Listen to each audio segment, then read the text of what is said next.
It's time for us to play games that aren't Minecraft, or Roblox, or a shooter. We're exploring, both in real life and in this game, the Sunless Sea, a game by Fail Better Games. They're the people who made Echo Bazaar, Fallen London. That's the setting we're working with today. This is an excellent game. I was testing it out. Haha.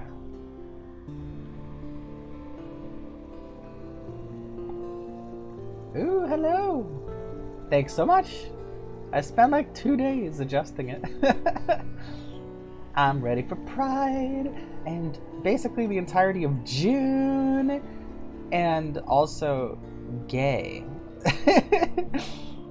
I know a lot of people just say Pride now because everybody knows it's gay Pride, but like, I feel like it's not gay enough.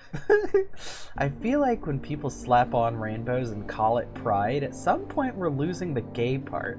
I want to make sure it's gay. John Deep? What's that? I'm not familiar with John Deep. The music is so nice. It makes me feel jazzed up. It's just like, yeah, weird things happening. I'm excited. So, oh yeah, so anybody who's not familiar, this setting is like, it's got Lovecraft-ish vibes. It's got like, it's like English, like dark fantasy, kind of like a dry, witty humor, but also it's poignant. It really has to do with, like, it's poetic. It's good. You've been sad all day? Well, this game will commiserate with you. This game is all about, like, navigating dark scenarios. It literally and figuratively. It's great. Last time I played, I accidentally turned into a cannibal. I don't know how you can accidentally do that, but it happens. I'm thinking about just starting over, like completely wiping my saves, because there's a lot of really cool, like, sequential narratives in the game, and I want to be able to just sort of narrate everything. I think that'd be cool. Can you go on a rant? Yeah, of course, you can definitely go on a rant. I love going on rants. Sometimes rants are great. Good for the soul sometimes, I would say, yeah. Reset position. And okay, I'm no longer gonna look at OBS, so now I set up my phone under the screen so the phone has Twitch chat. So hopefully I'll be able to watch both screens at the same time. Yeah, I'm gonna make a completely new game. I want to do that. I have memorized where some stuff is, so I won't really need the map or anything. And I didn't have very much in the way of money or anything. I'm gonna definitely listen to your rant, but I'm also gonna be narrating a lot of text, so I might be like switching back and forth. Captain's Making. 3 decades ago, in the reign of Victoria, London was stolen by bats. Now it lies a mile below the surface. It was dreadfully inconvenient for everyone, but it opened a vast black ocean to you. Welcome to the Unterzee. We can choose to set up a character or just to get on with it. I'm gonna set up a character. We now lodge in a room above the blind helmsman. We can choose to be a street urchin, a poet, a veteran of the campaign of '68, an ordained priest, or a natural philosopher. Okay, so Axolotl says, so my school went to a trampoline park for the last day. Oh, school's ending. And my friends have their girlfriends, and I realize that I'm a third wheel now. And now I'm sad because I wonder if I'll have a special someone. Totally understandable. Totally understandable. There's a specific kind of sadness that only single people can experience. And like, even if other people don't see you as a third wheel, it doesn't really help you stop those feelings. I totally understand. I was like that before I met my ex, who I'm friends with. We met in high school, so to be fair, I didn't spend that much time single. But up until that point, I did kind of feel, you know, alienated, irritated, and just sort of like I was wasting people's time. But, you know, you're never actually wasting people's time. I know that it may seem weird, but couples like hanging out with single people too. They don't just like to hang out with each other. You can kind of think of them as just, like, for your purposes, it's just a 3-person friend group. I mean, you don't smooch them, but you don't have to. They can still like having you around and everything. That's just kind of how it is, right? In the adult world, people don't stop hanging out when they become couples. Sometimes they hang out more, depending on the vibe. BK says, oh, by the way, Twitch says you're playing Minecraft. Good catch! That's the kind of stuff that I really appreciate people bringing to my attention. Now, if only I can figure out where to change that setting. Let's see.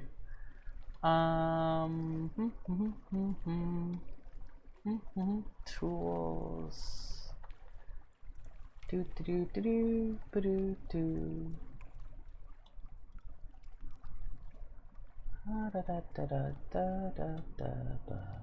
It's in here somewhere. I'll find it. Let's see. Nope, that's not it.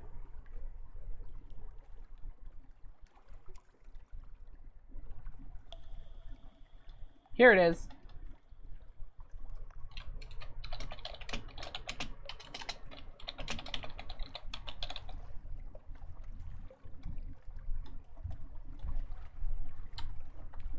Tippity type type tap tap. Tippity tip type tap. Sunless. There it is. Tippity tip tip tap tap. Do do do do do. Boo do do do do do. Boo do do do do. Okay, that should be better. Let me know if that changed anything. But yeah.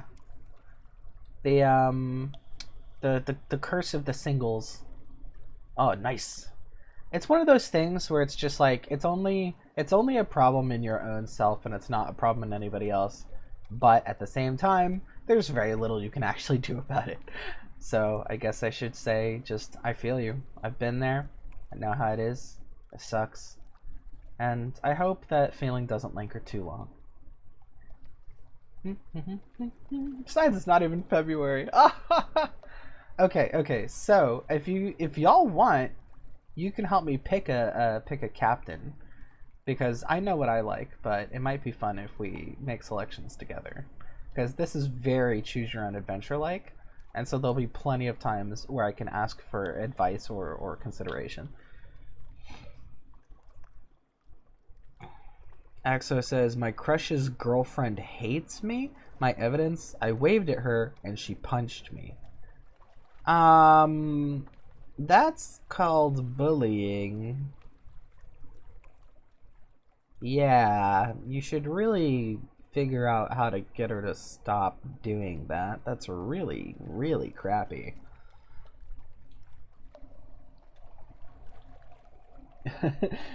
Alright, let's see. So we can play as a street urchin. Your urchin gang cast you out when you grew too tall. You took to the sea rather than graduate to larger crimes. That last big score was enough to buy a ship, and that makes us more evasive. Or a poet. Educated and articulate, you seek sensation at sea. How lucky you had a legacy to spend. Your long-vanished father had a rich patron, it seems. And that gives us a bonus to sort of information gathering, which also makes it easy for us to gain stats. And then veteran of the campaign of 68. You fought in the invasion of hell. London's armies lost. You survived. Your loot and your pension have bought you a command. And then this will make us do more damage in battle. Or we can be an ordained priest. You fell from grace. There is nothing left ashore for you. An anonymous benefactor has found this way out for you. Perhaps at Z you can overcome your appetites. This will give a bonus to hearts, which helps with crew morale and like certain kinds of disasters. This, I know from experience, means that this is a cannibal priest. For some reason, that's a thing. Also, London seems to be the only city that managed to become subterranean. There's a way out, but for some reason people still live down here after it collapsed. And then there's Natural Philosopher. Your peculiar theories on time, blood, and starlight brought you down to the neath, the cavern where London lies, and now they take you out to Z. This will give you bonus to mirrors, which helps us like line up our sights on enemies. So I tend to go for evasion, but the thing that helped me the most was probably hearts, because this is the one that always comes up in situations where you need it the most. It's always the one where you're just like, ah, dang it, I should have had more hearts. It's like most of the gameplay you won't need it, but when you do, you do. But then again, it starts us out as a cannibal, it seems like. I'm gonna go with Street Urchin again for now. And then we start with a Longshanks Gunner, which is a ship officer, and they give us bonuses to our attack power. These guys all have like their own dialogue and side quests that you can go on. You can help them out with stuff for very good prizes. I helped out her and I basically just got hella money. Low cunning on the high seas. Your friend, another Longshanks, knows a little of gunnery. Only a little, but she can help. Talk to her to find out why she went to Z. You were a street urchin, now you're a Z captain. The stranger quality is gone. Welcome to the world. We got 10 echoes, which is the money. 10 is not a lot. We gained her, the gunner, and 25 veil, which is our evasion stat. And they're also letting us know that more people are available to hire in town. And now we can sort of pick a quest. This one. Oh, I found the colony that they're talking about. I really want to go for this one. You can pick your father's bones. Your father was lost at Z. You never knew him, but you've often dreamed of him. Find and return his remains to London for a decent burial. And these are like win conditions. Or fulfillment. Gather 100 tales, learn all you can of the Z, write a masterpiece, and retire. I went with this one last time. Or wealth. You know how it is to be poor. Now you want a mansion, servants, fine clothes, a family perhaps. So right now, it's dad, lore, or money. But I think I'm going to try to go for this one. A private kingdom. Establish a colony where you are absolute ruler. A utopia, perhaps. Perhaps. You can't choose this now, but you may find an opportunity to switch it later in the game. This will also be unlocked right now if I have something called impossible. But I think this is part of an expanded storyline or something that is not yet there, because it says that the choice is not yet available. It will be someday. Not sure. It could be in the game. It could not be. Let's do Father's Bones. Seems like it'll be a good way to find more places and explore around a bit.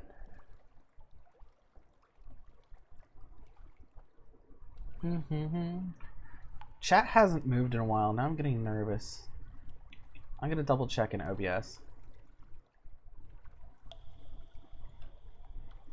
Okay, nobody's actually said anything. Okay, good. I was worried.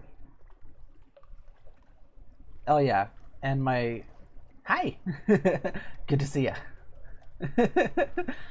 I have my character semi-transparent. I usually have it at 90%, but I changed it down to 80 because there's going to be stuff popping up on the logbook that's going to be useful information. I wanted to make sure I don't get too in the way. I like being semi-transparent. It's fun. Okay, I chose the ambition, your father's bones. Full fathom 5. Find where he fell and bring him home. When you've found your father's bones, you can retire to victory. Explore fallen London to find your first clue. Fallen London is just London. Just landed in the subterranean ocean. Yeah. Oh, and here we get to pick our the way we get addressed with not exactly pronouns. We can choose from a selection of titles, basically. I like this game. This game handles gender correctly. You like being transparent? Yeah, exactly. I like the way this game handles gender because it's not like some game companies where they whine about like, it's hard to write gay romance or it's hard to code like different genders in the game. No, it's not. Do it the way these people do it. They let you pick how you like to be called, and that's it. Nothing else happens that matters. When there's like love interest down the line, you pick who you like depending on your personal preferences, and it doesn't, you know, the other character doesn't care what gender you are. Everybody just refers to you as you'd like to be referred, and you can romance whoever you want. That's how it should be done, and it's easy. It's so easy. Anyway, these people do it correctly. You can pick from Madam, Sir, Citizen, My Lord, My Lady, or Captain. I think my favorite is Captain. Although it says citizen is a term of address popular among those of egalitarian sentiments. And I like that it puts madam at top as well. More Z captains choose this than you might expect. Yeah, see, it says this will determine what people call your captain, but your captain's gender is up to you. That's how it should be done. Captain. Captain will do perfectly well ashore as well as at sea. Thank you. Ooh, they actually made a mistake here, I think, because in the entire franchise, they don't say C, they say Z instead. And I think this is one of the only times they actually say C. It should be, if you counted them, it should be just one, this specific one. We'll see. We'll see about that. Haha, wink. We'll see. Haha. Let's see. Captain it is. And last piece of advice, explore, take chances. This captain will probably die. The Z is hungry, but each captain passes on lessons to the next. Maybe Autocorrect tries to change it back to C. Yeah, that's probably true. Now we get to pick a profile image. I went with this one last time, but I kind of like just being just stereotypical sailor. I like that. That's fun. And we can choose something fancy. I think last time I was like Gunnery Swiftwater or something like that. Oh, let's be Galvin Gossamer. Galvin Gossamer was one of the people I used to actually play on Fallen London / Echo Bazaar. It's supposed to be a joke, because Galvin referring to like galvanized steel, something that's very strong, and then Gossamer referring to things that are like very delicate. So it's just supposed to be an oxymoron. Here we are.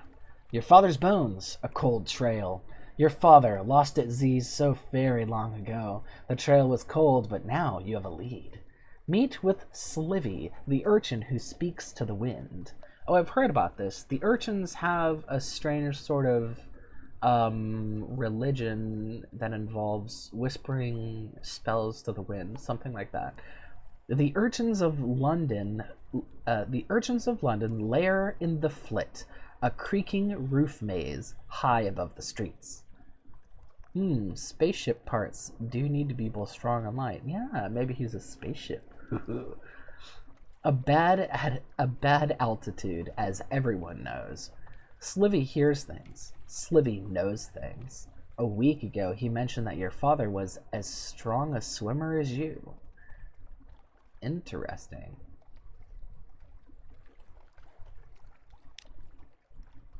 A troubled tongue. Slivy's face is disfigured by a wine-stained birthmark, and he struggles with a stutter.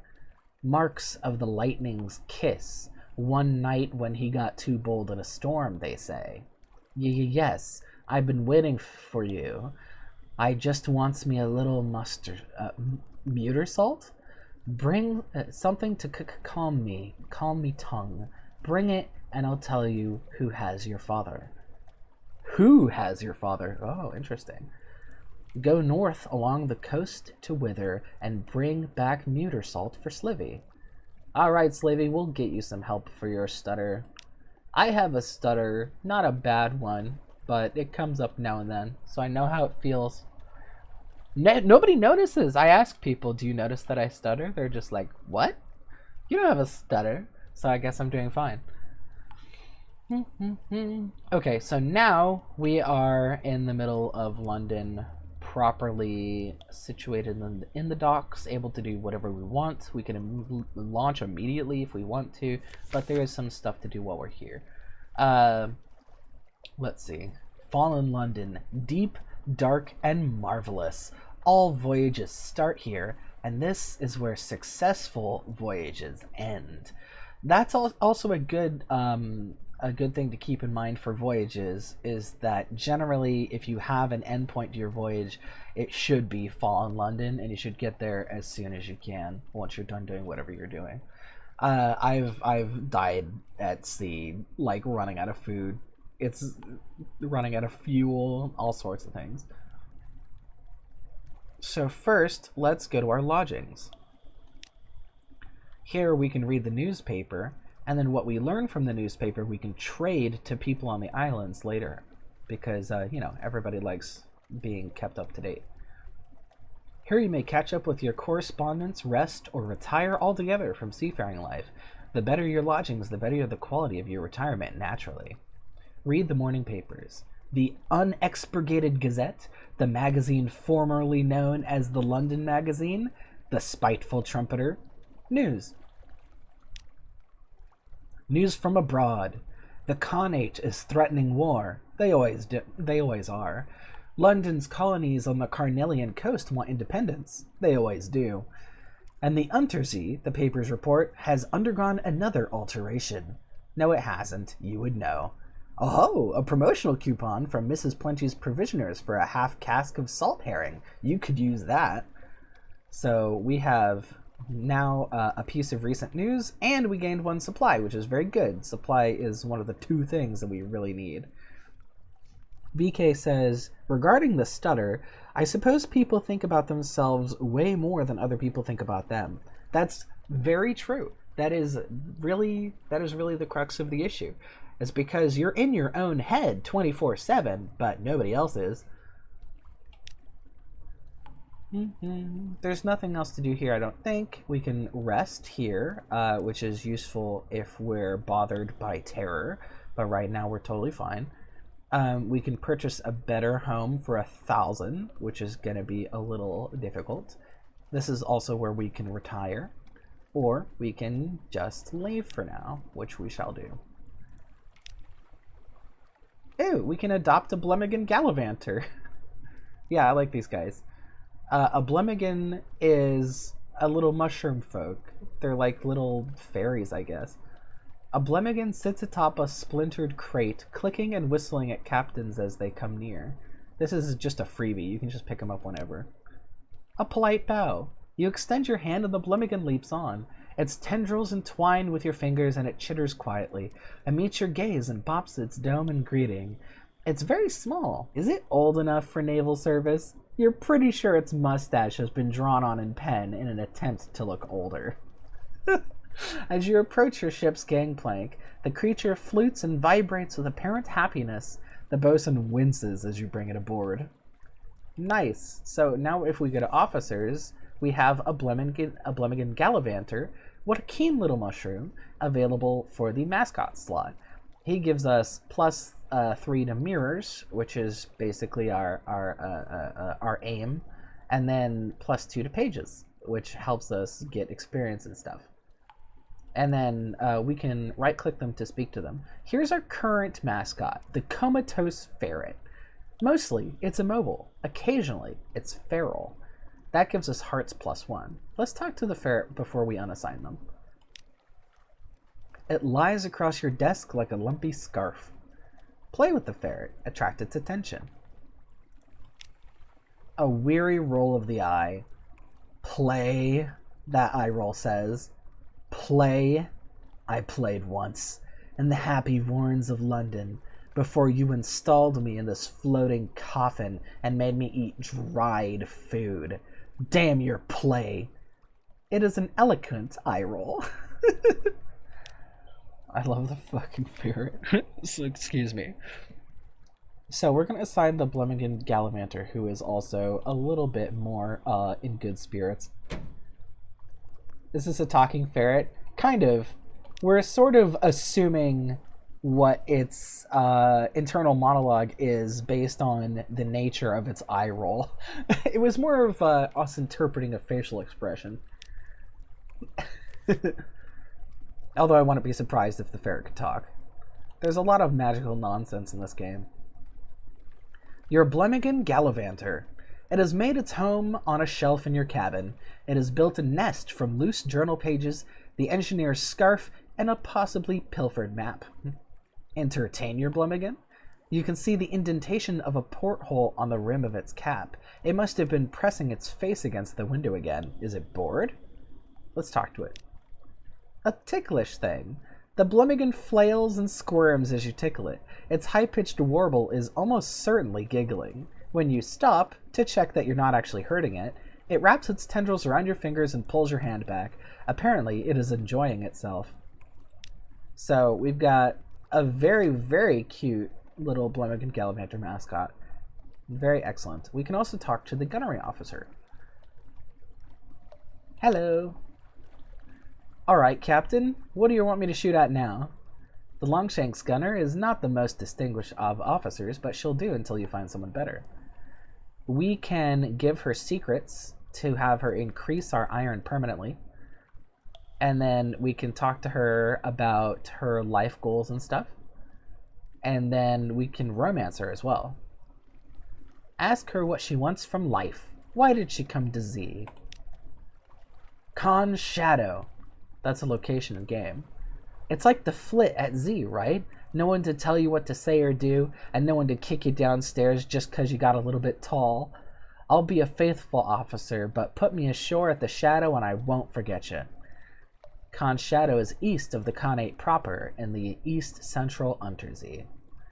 So basically, we can permanently get rid of her, but for a reward. For now, she's definitely better on the ship. Although, by the time we get to the Connate area, we might have met other people to replace her. I'm not sure. I don't think I've met another gunner yet. Here's advice for captains. Actually, I probably should look this over one more time. This is basically the guidebook. This is a book that you can sell when you're done with it as well, so that's nice. You can keep it around as long as you want as well. The much-lamented M. de Meaux found a watery grave long ago. Probably your end will be no better, but if you read this book of invaluable advice, your chances will improve. On endings and beginnings. Captains often die. This is not the end. When you die, you'll learn lessons which will help you survive next time. Beware, the layout of the Unterzee changes with each new captain. Ooh, I didn't know that. But home waters are stable, and islands will only move so far. Oh, I get it. Okay. Legacies. Future captains can inherit some skills, officers, equipment, and money. Over time, you'll find extra items and advantages that allow you to preserve a greater inheritance. on exploration. Exploration is the heart of the game. Risk brings reward. Staying close to London is safe, but eventually you'll run out of fuel and supplies. Exploring and playing port stories will allow you to find secrets and echoes. Secrets is like XP, and then echoes is the currency. Speak to your officers to spend secrets on improving your abilities. Spend echoes on equipment and ports. You can often find officers in London. On Mercy. Basically, we're playing hardcore mode and there's no saving. And if we do decide to save, it'll take us out of it and take away our Invictus token, which is the badge of honor that we get for completing the game in hardcore, essentially. They put it on this mode, Unforgiving mode, by default, and they say that it's how the game is meant to be played. So I'm going to have it, I'm going to keep it on that mode. Machines. Your prow lamp dispels darkness, reduces terror increase, and allows you to find Z-marks. Your engine, of course, drives the ship forward into the night. Both your prow lamp and your engine use fuel. More powerful engines use more fuel, but all lamps use fuel at the same rate. Try not to run out of fuel. Note that the Admiralty will compensate you with fuel for port reports. Port reports are very, very useful. They're like the reason that you won't starve to death, basically. And on finding places to explore, use your Z-Bat Scout. Technically, it's a chiropteroscope, but we're among friends here. A Z-Bat? Press Z, or click the Z-Bat button at the bottom of the screen, and it'll tell you where the nearest undiscovered island is. It's literally a bat. You, send a bat to go fly around the ship. Be warned, if you're moving, it will give less accurate directions. Pause to get the most accurate reading. And on fighting. When your enemy is in the arc of your guns, you'll see the firing solution, the glow around the fire button, increase. There'll be like a button down here, and then when it completes its cooldown, you can fire. You can fire earlier if you like, but you might miss. Larger ships may have access to different gun slots. Gun slots are important to pay attention to. If you buy a gun, but it doesn't go anywhere on your ship, you just wasted a lot of money. So it's good to pay attention to. Avoiding enemy attacks. A green glow means your enemy is in the light. Enemy ships also have an arc on their guns. Try to stay out of the way. Yeah. Keeping behind the enemy boat is the greatest way to avoid taking damage. Enemy Z-beasts will generally try to ram or bite you, and they'll submerge between times to avoid your attacks. If you're careful and turn off your lights, you may also be able to sneak up behind him and get a shot in first. My playstyle is basically just to run away really fast. If you get your veils nice and high, you won't even engage in combat at all. You'll just circumvent everybody. Which is, of course, you're not going to get the spoils of war, but they're not strictly necessary. And that's all we're going to get out of the book, and we can sell it. Oh, pardon me. I like that. I like that we can keep it around for access to it, but if we don't want it, then we get 50 echoes. Very nice, very nice. You're a veteran captain and require no more advice? Very well then. Sold. Someone else will better appreciate M. Demo's work. Alright. 110 is not bad to start with. Let's see. So we can try to hire somebody, we can explore London, or we can pick up the clues to the Father's Bones. I think that for now, I'm going to see what's going on in London. This is the Admiralty's survey office. They're the people who pay you for exploring, or for news of explorers that you do.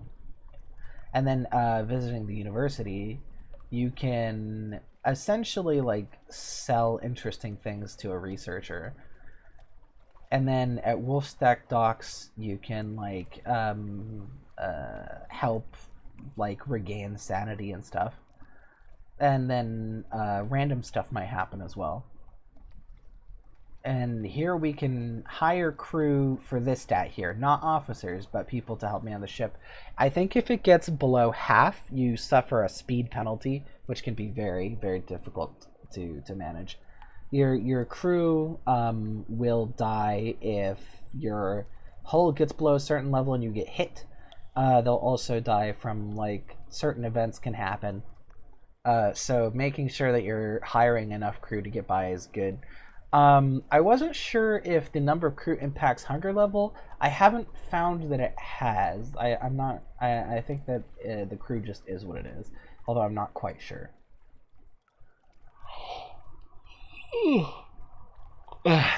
And this is a hearts challenge, so this is the kind of thing that you would want this for. Anything really involving your crew would be a heart challenge. And then we can repair the ship in the dry dock and also trade our influence with the Admiralty for supplies.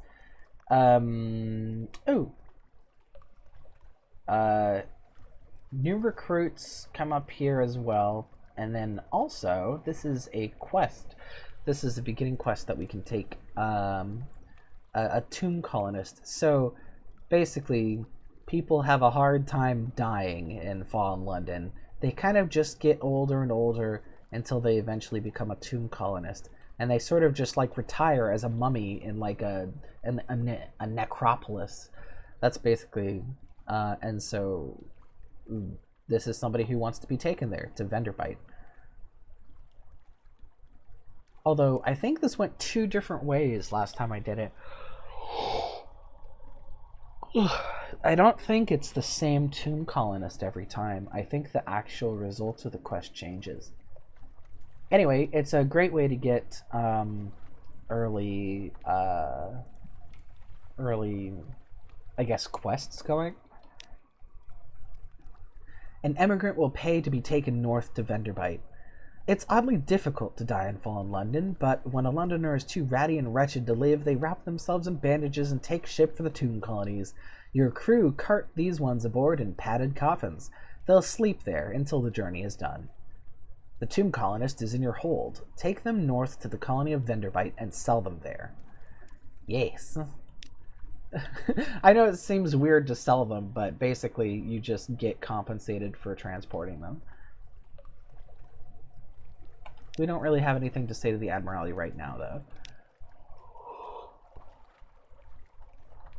Even though I clicked on it. Oh yeah, we can ask for a quest as well. They want us to go to Gator's Morn and find out what's going on. And let's see, a passenger. Someone at the docks wants to board your ship. Oh right, this is a quest. Agree to carry the unsettled salvager to Venderbite. She visits Wolfstack every day in Z-stained rags begging for passage. No captain will look her in the eye. So 2 people going to Venderbite.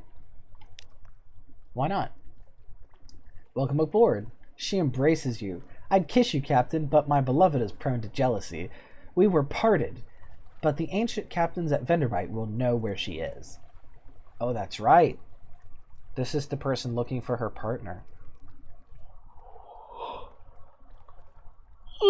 Which is a fine thing to happen during Gay Pride Month because she's a lesbian. Or bi. Or ace. Well, she's not straight. And that's really... Isn't that really what life is about? Is people not being straight? I'm just kidding. Alright. And finally, the last thing to do before stocking up supplies and leaving would be... Oh, wait. I should try hiring someone. Yeah. Let's hire... Okay, good. Sensible sailors are looking for a safe run to the Tomb Colonies, or at least a sane run to the Southern Archipelago. They'll need to buy drinks, spread around hiring fees, look for daredevils. Lean pickings. An eager-seeming crowd of sailors consumed all the beer you buy and then melts away. You're left with a single strabismic melancholy seaman who wants to know if he can bring his pickled monkey aboard. I'll pad the bottle with straw, he promises. Well, I managed to hire him. I lost 15 echo, failed the heart challenge. If only pickled monkey was a metaphor Or a euphemism? No, he probably means a literal, actual pickled monkey. Oh, I can try to hire more as well. Might as well, although 30 is a bit steep. You know what? Let's go for it. Because people are constantly dying. Yep, we got the same one as last time, but now we're maxed out for crew, which is good. Okay. Or at least I think it's good. Father's bones. Ah, that's right, that's right. We've already accepted. We need to get him the muter salt. Muter salt? Muter salt. Okay, finally, shops. This is, all of these last four are for the ship equipment. And then this is mostly for selling things that you've collected along the way. I don't think you can... Oh, you can buy some stuff. And then this is basic supplies. I have yet to figure out how to use Foxfire candles, but I think they help with nightmares and stuff. It'd probably be good to have just one. But for now, I should be fine. Okay, I found that you should have about as much supplies as you have fuel. That tends to work out pretty well. Alright, that should be okay. Let's freaking go! Let's freaking go! Oh yeah, this is us, by the way. This is all the stuff we have on you. We have on us the elderly steeple engine, a battered rusting mechanism that will ensure your ship goes in more or less the correct direction, and then the lead beater and stain rod reconditioned frigate surplus deck gun Mark II. This way up, a weapon which may serve against small monsters or feeble pirates. Oh yeah, we're on the Nocturnal, the Legea class steamer. I didn't realize we can rename it. Oh yeah, let's totally rename it. Let's name it the Gay Agenda. Perfect. And then here's our Tomb Colonists, here's our supplies, here's our recent news, and here's our Invictus token. Alright, let's go, let's go, let's go. Finally, let's go. Okay. Here we are.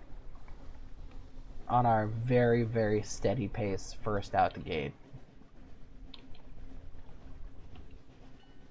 If we hit E, it sends us into battle mode where we get a ring around our ship, more or less, showing us which directions the cannons can load and fire at. Let's see, we also have a light we can turn on and off, which will help us choose between being scared of the dark and being attacked by pirates, basically. And the controls are a little funky. It's like WASD or the arrow keys, but they turn you clockwise and counterclockwise rather than pushing you in a certain direction. Blue lightnings crawl leisurely up the funnel. Saint Erasmus dancing, the cry goes up. Those are like little like random events that happen. That one is just flavor. But that bell and the something awaits you in port thing, that basically means that people have stopped being tired of you, basically. Like, if you stick around port for too long, you run out of things to do. But if you go out sailing and then the bell chimes, that means that there's more reasons to go back to port. So, if we're going to the Tomb Colonies, we're going to want to head north. Oh yeah, here's the whole map, by the way. This is where we are. And the two colonies should be about here. Although they said that things move around, so I'm wondering what that means. Because the last time I played, I had two captains, and one of them inherited their chart from the other one, and the chart didn't change. Ah, the scent of the Z, salt and frost in cellars, black spices. Yeah, these are little buoys with lights on them, and then down there we passed a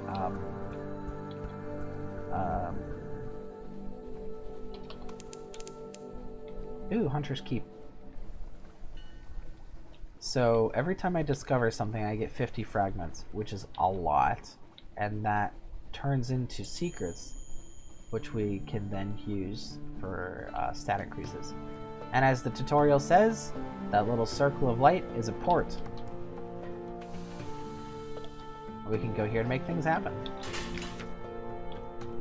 Hunter's Keep, a quiet isle, a grand old house.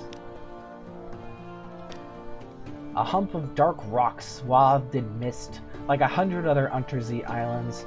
But here's a grand house, windows aglow, lawns impossibly green and lush in the false starlight, raked gravel paths.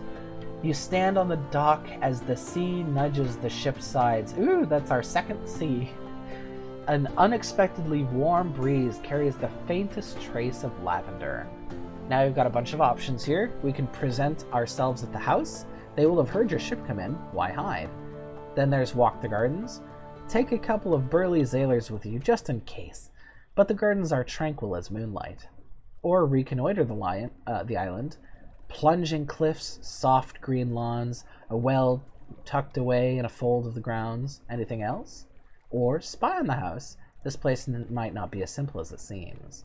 So, Hunter's Keep is great because none of these have negative consequences. You can just sort of do whatever. The first thing to do would generally be to get a port report, so that's what we'll do. The sea's silence. Ships rarely come here. Nothing changes, even the weather. The house is the heart of the isle, the house and the sisters.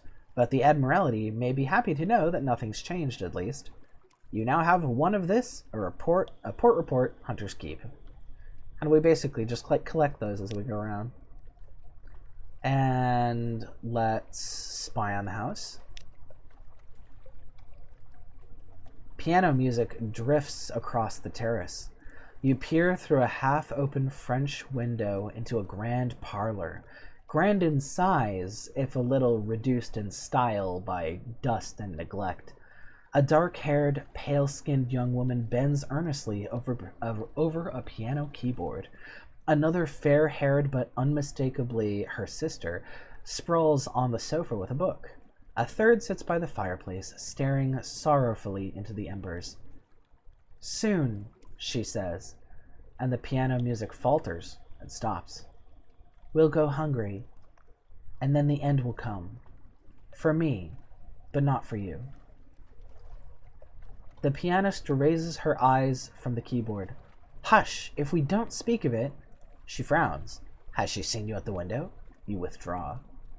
You succeeded in a Veils challenge. You know something of Hunter's Keep, and you've gained 40 fragments. Fragments are very useful. Fragments are the things that turn into our stat points. And let's go in. Knock and enter. A maid with smoldering topaz eyes shows you into the parlor where the three young women wait. "A visitor!" the youngest cries. The next youngest chuckles. The eldest sighs. "Do excuse the indecorum," she says. "Visitors are rare. You are very welcome. I am Cynthia. The noisy one is Phoebe, and the cheerful one is Lucy. You are in good time for lunch. Will you join us?" You are acquainted with the Sisters of Hunter's Keep. A sluggish wave. The ship pitches.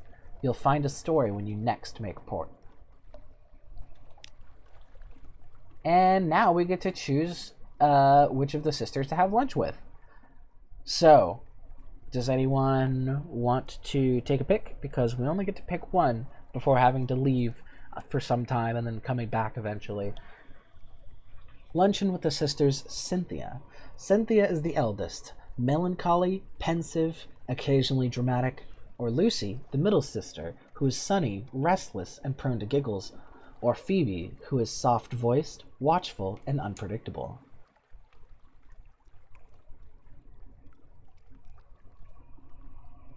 Their personalities do matter because what they're sort of about, what their vibe is, will become what happens to you, basically. There's a lot of stuff in Fallen London like that, where it's like you have to trust your gut that if somebody has a vibe, that vibe will end up being something that happens to you. It's all very dreamlike. It's a very, very dreamlike game and setting. Stuff kind of just like blends together in interesting ways. Lucy sounds fun. Yeah, let's go with Lucy. A daft tale. Lucy leans over and whispers to you confidentially. A complex story about a butler, a pig, and an inheritance. You don't follow all the details of the plot, but somehow the pig ends up in the attic and the butler in the vicar's bed. Candles flicker, dishes enter and leave, and the wind butts gently at the window panes. By the time the plum pudding arrives, you're as cheerful as you've been in months.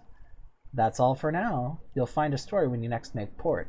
We've lost 2 terror, and we are acquainted with Sisters of the Keep. We've gained 1 supplies, because they're very nice and they send you home with food. And then we've lost all our hunger, and we now have the attention of one of the gods of the Z, Stone. It's very far away, but perhaps it's watching you. Alright. So, very good choice. Basically, we're like totally fine now. And that's it. That's all we can do at the keep. Right now, they're not receiving visitors, or you can tempt them out with some recent news. But I'm suggesting that we keep that, because everybody wants it. Alright, let's set out again. We probably want to continue north, because that's how we're going to complete our quests, or some of them anyway. Sounds like only good things happened? Yes, in that case, only good things happened. We basically had a nice time having lunch.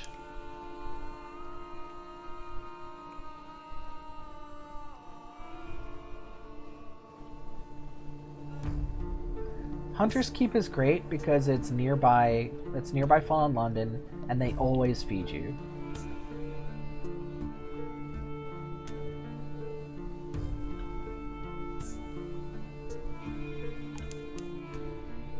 We discovered Davies Bay.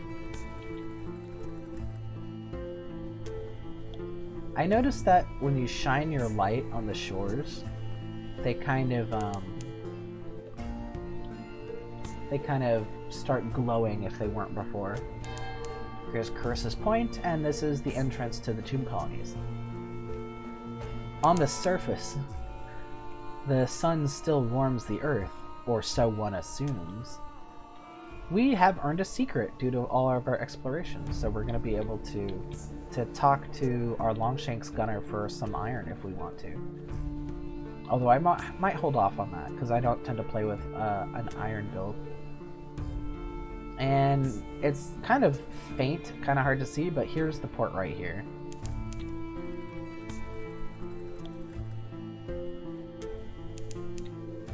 Here, vendor bite. We made it. The trouble with Tomb Colonists. You've brought this decaying emigrant north. Now what? Help out an immigrant. Your Tomb Colonist passenger yanks off her bandages. She looks remarkably healthy for a Tomb Colonist. I'm not as dead as I look, she confesses, and I won't get ashore without your help. Yes, the constables are looking for me back home. Is that a problem? Or, make no promise of discretion. Keep your nose clean. You'll drop her off at the dock as you promised, and after that, it's her problem. So, basically, she's not supposed to be here. We can choose whether we help her or whether we basically pick the side of the law or try to get her to sneak into the Tomb Colonies. I'm going to let you pick because this is pretty spicy.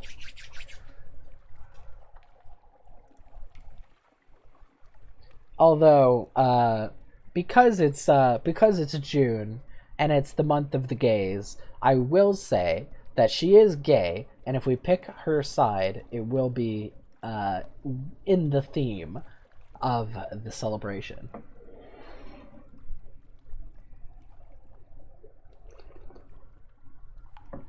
Yeah! Here we go. Muffled oars. You slip your furtive passenger past the skin check post and the confirmation of consolation. Thanks, Captain, she remarks casually. Let me teach you a couple of tricks, just in case you do this again. And here's a little hush money. You brought a criminal to Vendorbyte and assisted her. Just what precisely is their problem? We've gained 1 Veil, which is awesome. 200 Echo, which is fantastic. And we also have gained Suspicion upon ourselves. Oh, you rapscallion. This will increase as you conduct criminal activities or have contact with rough sorts. The higher your suspicion, the more fiercely the excise will search your ship, which is not really a problem unless we're carrying unsavory cargo. And we've lost 1 Tomb Colonist. Continue. Few die and fall in London. They come here instead. On deck, you can hear the sound that 1,000 bandaged dead make as they shuffle and cough. It's something like the world's most restless concert audience, or the world's most plague-ridden cathedral. And so now that we're in town, we have options. We can find ancient captains to speak to the unsettled salvager, which is the gay person we're helping. It shouldn't be too hard. What else have they got to do around here but molder? Then there's the dusty glass of wine. Vendorbyte is not the most promising place for shore leave. Too much decay, too little light, too many bandaged walking corpses, few companions of easy virtue, no cinnamon, no recent newspapers, a very little pickled cave herring. This is basically something you do. You spend some money to get rid of some terror. Explore Vendorbyte. Here they favor candlelight over gaslight. The shadows are swagged like cobwebs. The tomb colonists stand still enough to be mistaken for sculpture until they laugh or cough. 1 building in 3 seems abandoned. And this will sort of make it so that we can't explore anymore. This will be like our daily exploration kind of thing. Or we can visit the first curator, which will give us a quest. I'll get back to that. Or we can gather gossip. Who's plotting what out in the Tomb Colonies? This is what the Admiralty wants. This is our port report. So let's do that. Along the coasts of the Unterzee, it's remarkably hard to die. The decrepit and nearly dead who leave London become Tomb Colonists and settle here in bandaged peace. But they don't give up their ties to home or their politics. You gather a haul of complex clues, enough to keep your contacts in London interested. You now have port report Vendorbyte.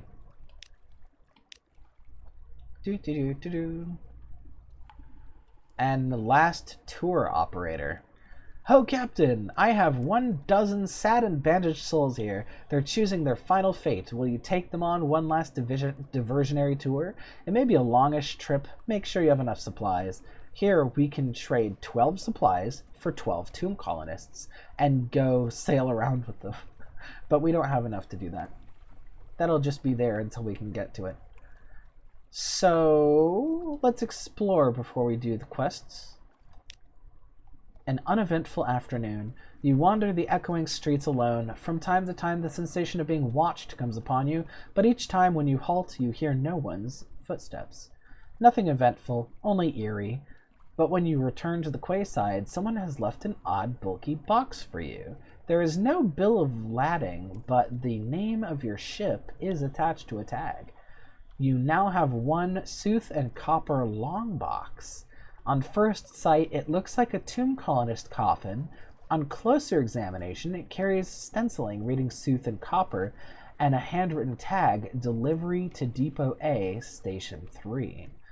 Oh, I've been to Station 3. It is a place where you can deliver a box. That's all I know about it. It's a place you can deliver a box. If you make a port report at the station and bring it to the Admiralty, they pay you a lot once and then tell you to never go there again, basically. They're like, yes. They burn your report and they're like, okay, here's some money, never do that again. So there's some sort of conspiracy. This, I'm guessing, is like they select random captains to like transport unknown cargo to. I'm not sure what to think about it. We can always choose not to deliver it, but we've gained 1 terror. That's not so bad. 1 when we're at 0 is basically nothing. Okay. So, let's help the gay. It shouldn't be too hard. What else do they have to do around here but Mulder? But terrible bad luck. An assortment of decrepit Z captains gathers around her, compelled by tradition, honor, or boredom. She picks her nails and closes her eyes when at last she speaks, "I want to find Lady Black." The captains that can run do. The rest shuffle away as swiftly as they're able. Only one remains behind. "How long were you down there?" he asks. 20 minutes, she replies. The captain puts his hand on her shoulder. "Seek the house of the keel in Polythrene," he says. "But if you can forget her, do. It's possible." He embraces her and departs. We now have bound for Polythrene. Clearly, nobody is telling us some very important information about this. The person she's looking for.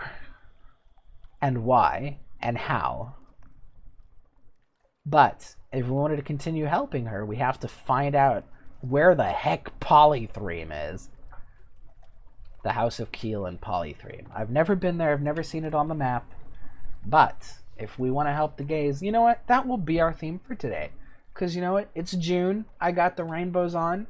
We're going to make sure that the gays get their justice. We're going to find Polythrene if we can. And let's also talk to the first curator, just because I kind of like them. It's like a nice atmospheric quest. Although I've never figured out how to complete any of the steps of it yet. Visit the first curator. Z captains. The first curator gives audience. The first curator is responsible for the preservation of the Tomb Colonies. It has been here much longer than London, like all the oldest Tomb Colonists. But even Tomb Colonists dissolve in the end. Its time is close. So this is basically the oldest person in the world.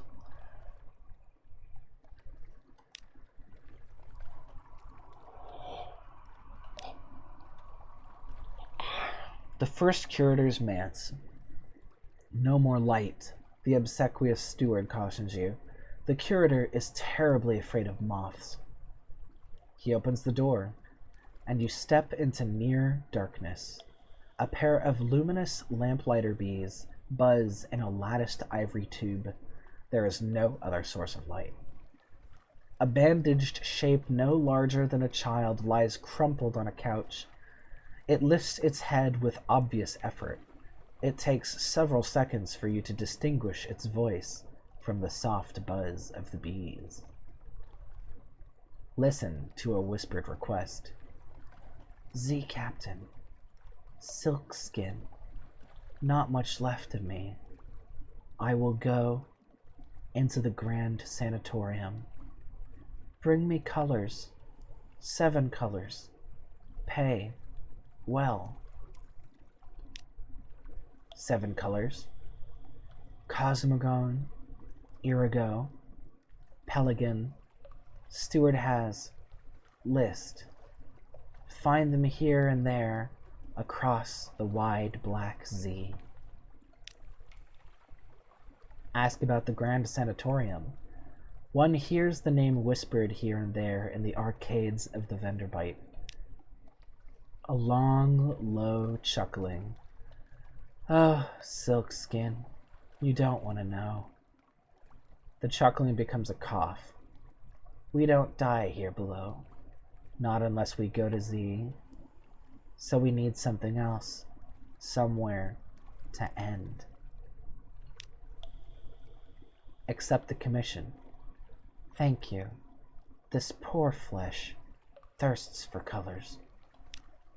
No more words.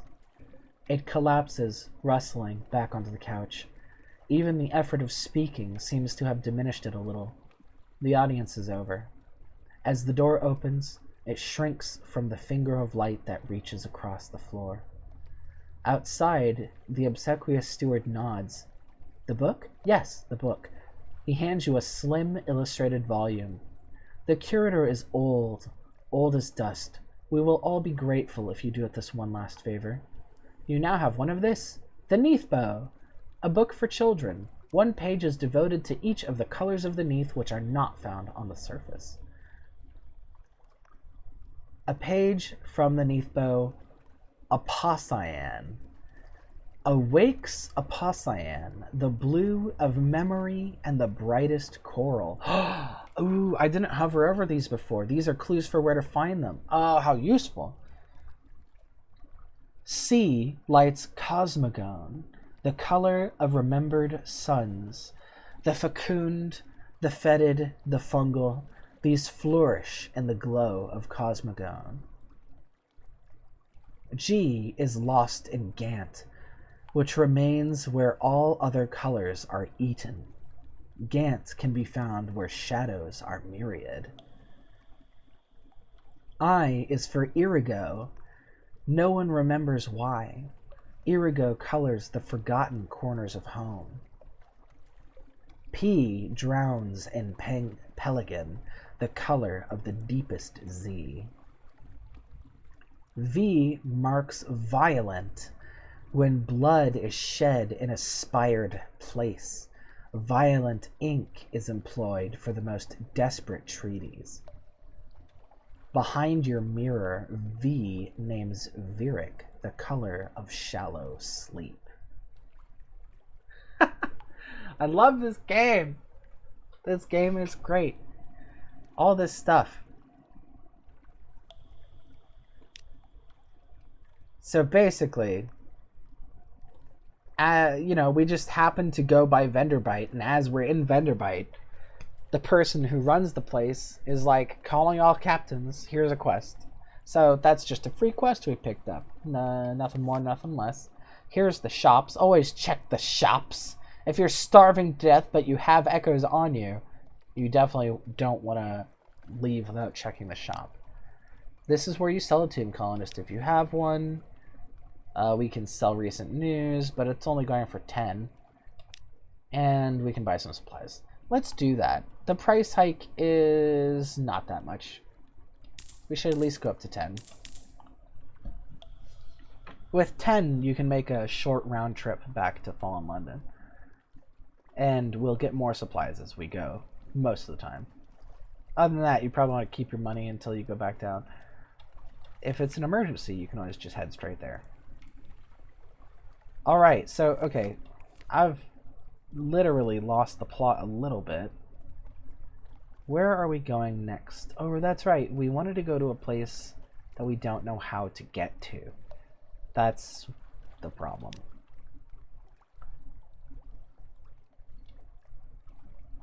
We don't know how to get to the place that she wants to go. So we're basically just going to have to explore around. Oh, that's right! Should we go to Station 3 to deliver this box? Do you think we should deliver the box?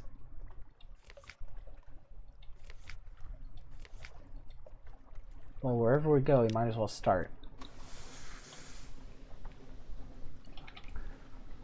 So far, I don't notice any changes. Although, I do know that we're near to a place that we might be able to find one of the colors. Ooh, dang it. Bats. Hate bats.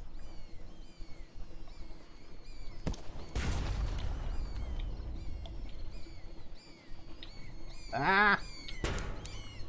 They smacked me. There we go.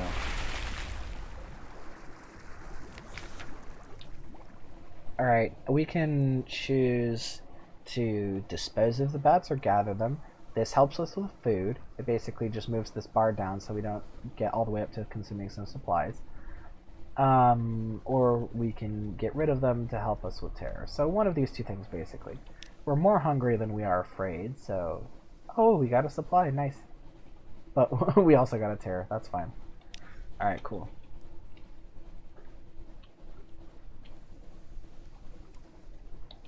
Cantabis. I don't remember that one.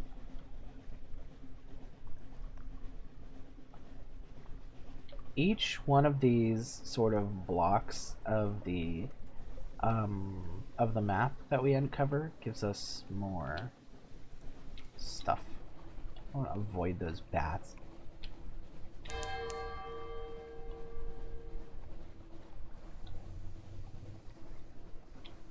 Wait a minute. Wasn't there something to do? Yeah, that's right. We're going to get the medicine for the urchin. Because he was going to help us with our father's bones.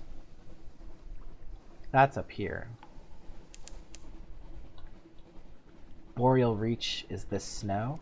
Touch it and it puffs to vapor. Your crew huddles close to the warmth of the pipe and funnel.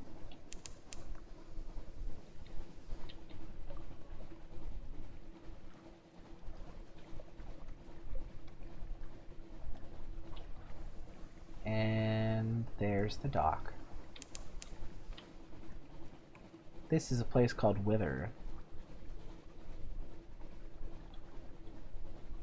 It's known for being cold. That's about it, I think. Ugh. That thing up in the corner, they call it a lifeberg. It's very tough and very angry.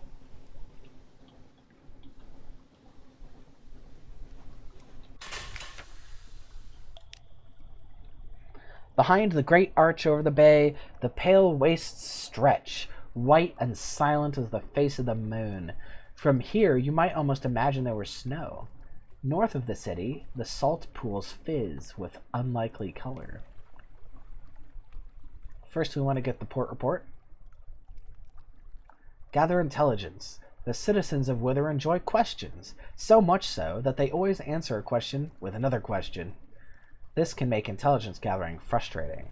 Ah, we have a message from BK. Kind of wasteful if you kill animals and then dump them. Yeah, that makes sense. But the other option is to eat bats. So sometimes it's not the right choice because it'll freak your crew out. But I agree. Normally it'd be better to eat them.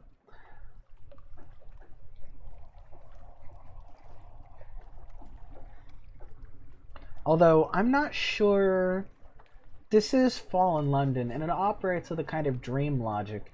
It's possible that the bats might be like evil to eat, like they might cause you some sort of harm. Like they've got some sort of like a psychological poison. For some reason, it's in the history of this world, the bats were the ones that stole London from the surface somehow. So I think they're portrayed as antagonists. It's all a little wibbly wobbly. So our port report. Are you asking for any particular reason? At what time of day? Is that your hat? Might it be 6? It could be 6. Eventually you cobble together enough implication and supposition to compose a report. You now have the port report Wither.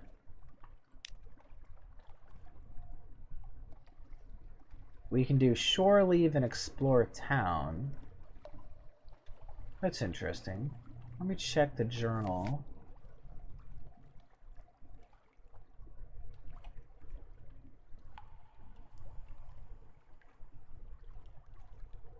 It just says from the north, huh?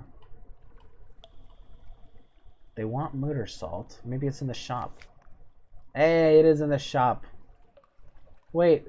They want to trade with Z Stories. Dang it. Okay, I need 5 Z Stories to afford motor salt. Oh boy. These people really are frustrating. Okay, let's explore town. Wither is a quiet, chilly town of gray stone and closed courtyards. The people are neither exactly unfriendly nor exactly hospitable. They have the irritating habit of answering a question with a question. Here and there are odd sights tucked away. Ooh, an intriguing smell. Who will try? Who will buy? A street vendor turns skewers on a grill. The mixed scents are nothing like anything sold in London. Try the grilled troglodyte prawns. Huge and pale, and their eyes stare bleakly into yours. But they smell fresh. Or try the shredded jellyfish. It's not to everyone's taste. Or try something mysterious? What exactly is Tyrant's Treat? The vendor is vague. It looks something like a charred stick dripping with bluish fluid. Or do you have anything more robust? The vendor winks and produces a usefully anonymous skewer of meat. BK says, I remember the Shiva was a game where you could answer a question with a question. Nice. That was also a improv class exercise that they had us do, where you try to hold a whole conversation with nothing but questions, and the first person to respond with something besides a question loses. I find it's a pretty fun exercise. You have to be like really clever to make it sound natural. Okay, so here we have to pick one of these three options. One of them is questionable food. One of them is questionable food that we have a 30% chance of succeeding at eating, and one of them is questionable food that we have a 15% success chance with. Question tennis? I don't know if we ever called it by a name, but that sounds like it could be the name. So, do you think that we should use our absolutely minimal amount of hearts to try one of these weird fish? Or do you want to try just the normal one?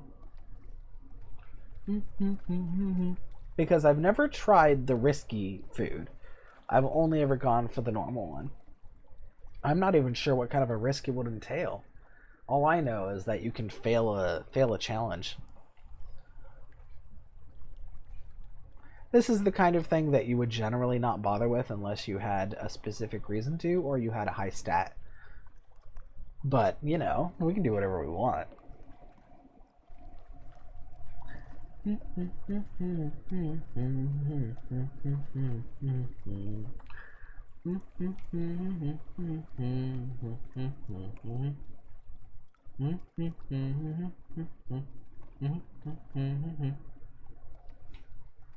While I'm waiting for an answer, I'm going to check OBS to make sure that everything's still working and looking good. Yes, it's still working and looking good. Plus, I didn't choose this to be the case, but the colors I have for the Twitch chat work really good for this game. Nice, nice, nice, nice, nice, nice. Well, let's just go for the normal fish. No need to deliberate too much over vendor food. Let's see. Huge and pale, their eyes stare bleakly into yours, but they smell fresh. Not bad at all. Tangy and toothsome. Walk on, chewing cheerfully. We've lost some terror, gained a fragment, lost some hunger. Very nice.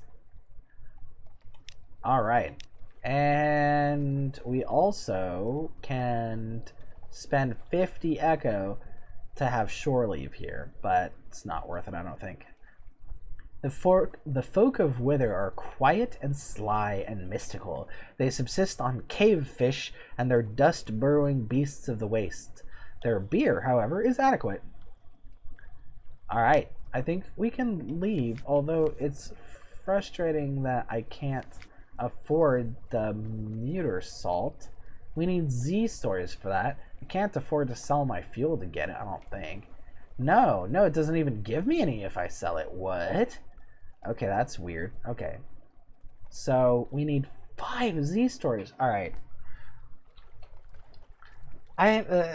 It wouldn't normally bother me so much, except that it's one of those things where you kind of just get it because of kind of unpredictable scenarios. Well, that's the thing about this game, right? The thing about this game, and everything that takes place in this setting, is that everything is maximally unpredictable until you are familiar with it. Once you become familiar with it, it is very predictable. So it's sort of like it rewards you for familiarizing yourself with the setting and with the characters and the themes. The more you learn, the better of an advantage you have. Yeah, we do not want to get that thing's attention. But we might as well swing up here to see if we can get anything from the northy areas. Because clearly we're supposed to... Well, we did locate the Muter's salt shop. We just don't have any way to buy it. So, actually, we don't have anything in particular to do anywhere. We could just do whatever we want. In that case, I'll hit some locations to try to fill up the map a little bit.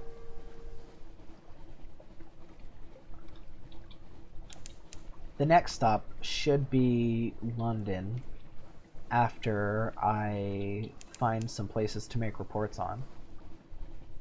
But as we do that, we'll probably pick up quests and stuff. Like, here's Codex.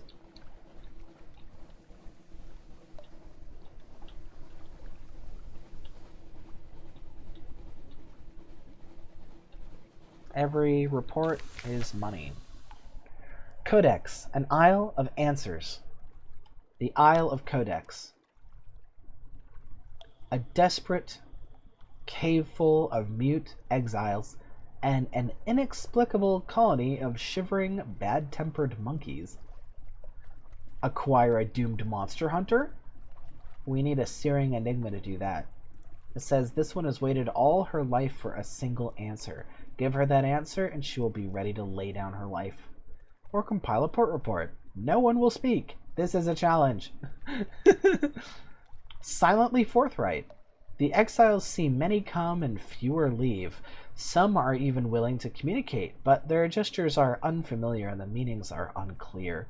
Even when you can understand, these are answers without questions, as useless as a key without a lock.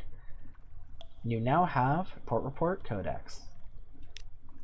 Not much to do here, although they do have a fuel shop. Harbor Provisioners. A sluggish and hostile merchant squints warily. A few goods of indifferent quality are available. Scattered stalls on the dockside. Yeah, we're a little low on fuel, so we might as well, although if we can make it to London, it's much cheaper there. I'll just go for now. We can always make a beeline to London if we have to.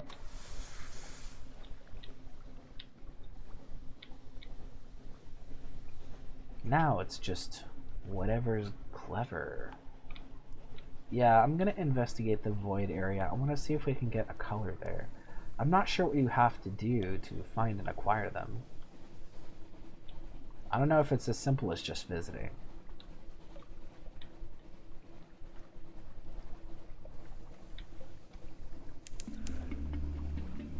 Stormbones! St. Eligus sends his fire to dance in the air on deck. Very far away we see the great line of the Ragged Crow. Oh.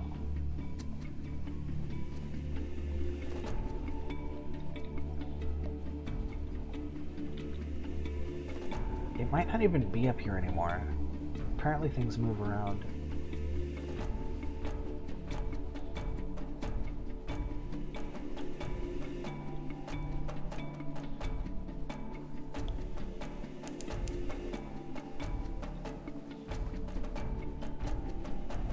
Yeah, it's definitely moved somewhere. But it can't be too far. There's a place up here where you can see real stars, and not just the stars that... They've got false stars, which I believe are like bugs or gemstones that glow in the cavern ceiling that look like the night sky. But there's a place up here where you can see the actual stars.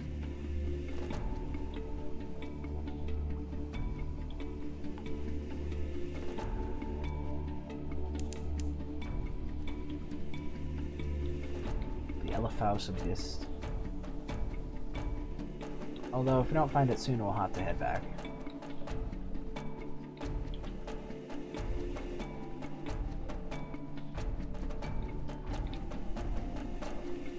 That's weird. It's like nowhere up here.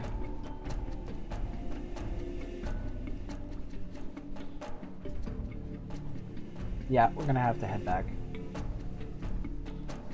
Although, we can hit a broad diagonal and just go all over the place.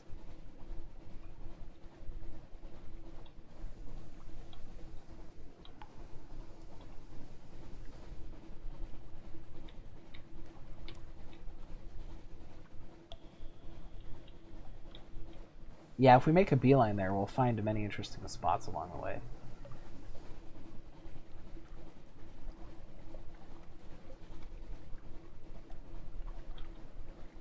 lighthouse is a good sign. Oh, the Ragged Crow. I don't think I've been here before.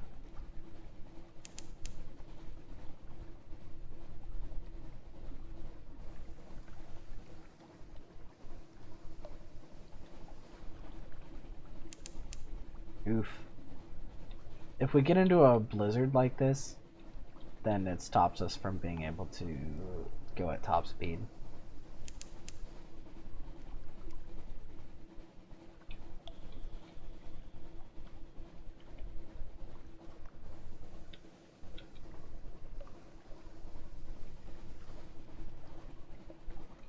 Might have to turn the lion off.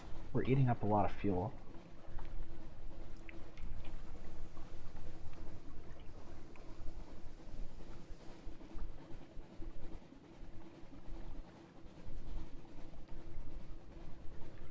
The last time I played, I got a more powerful engine, but I feel like it did barely anything. The world is webbed with invisible lines. You've crossed one. Tighten them and it would split like a fruit.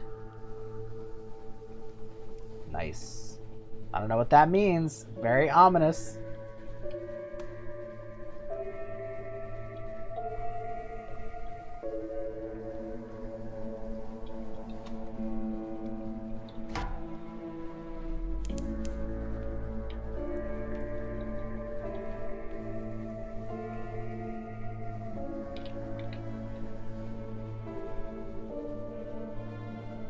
There's something. What's over here?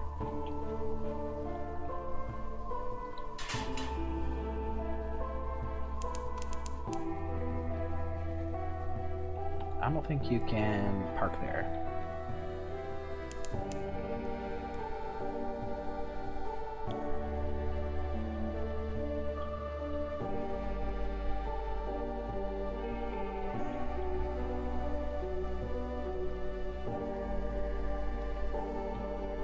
Oh, right. We're passing Benderbite? Oh, yeah, we are.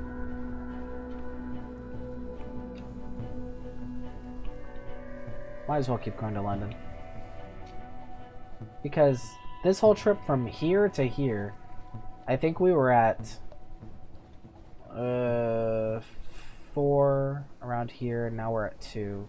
We'll definitely make it.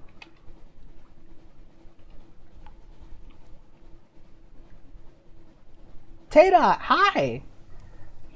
We're playing a spooky dooky sailing game full of cool stuff. Whoops. Goodbye. We don't have enough fuel to mess with that person.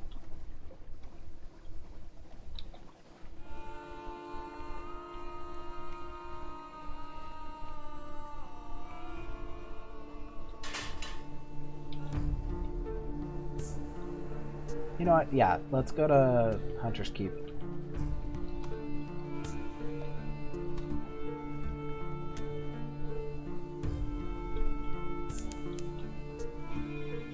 Home waters. Sailors dawdle the rail, watching for lights of London. Happy Pride Month! Yeah! Do you like how gay I am today? I'd like to think that I'm especially gay. Hunter's Keep. Oh look, we can have lunch with the sisters. I'm not sure who to pick. Teda, you should pick.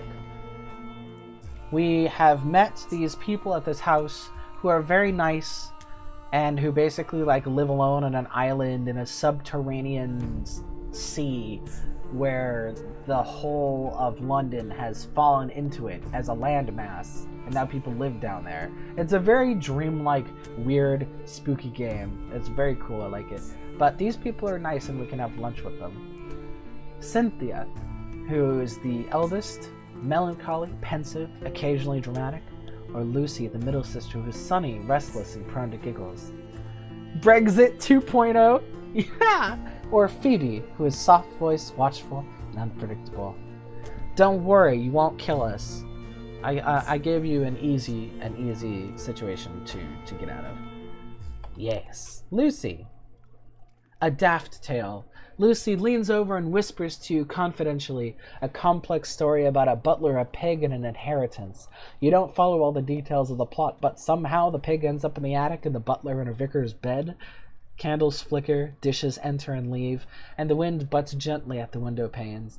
By the time the plum pudding arrives, you're as cheerful as you've been in months. No, wait, the first? It's okay, we can come back later. They're always here. We've lost 10 terror, which is awesome.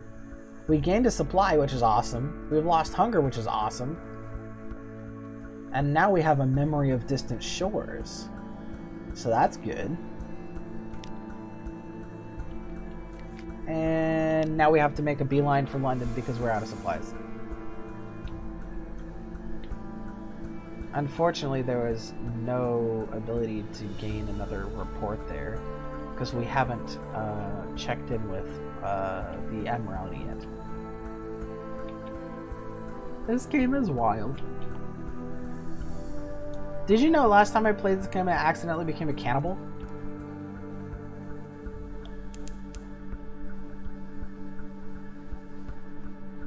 Bad Stevener's Abyss. Nice. Here we are, home sweet home. On 1 fuel. We could have died.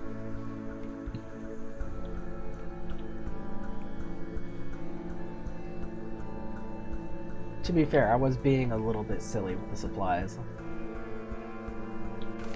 Alright, we're back home. The first thing we do is check the news. Oh, there's no news. There's no news? Oh, we already got the news and we never used it. We're silly. Okay, let's see. First, the shops. Well, no. We should really settle our own business in town and then do the shops. Okay, let's do this first. This is just like a random quest that pops up. A little gift. A very fine evening to you, Captain. My, what you might call, mentor, is very fond of adventurous Z-Captains, and he would like to offer you what you might call a dispensation, on account of he is so fond of Z-Captains. Behind the blind bruiser on the dock stands a dray piled high with fuel and supplies. Exactly what we need. Accept the dispensation. Do make sure you have 15 points of space in the hold, or come back later. It would be embarrassing to have to leave it on the dock.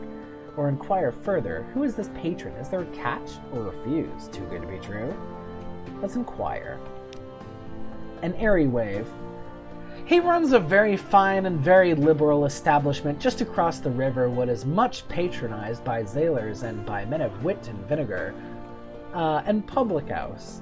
And there is no obligation to speak of. My patron would only hope that you might remember him kindly, and I suppose that if the opportunity should arise for you to return his kindness, then I do not imagine he would refuse your offer.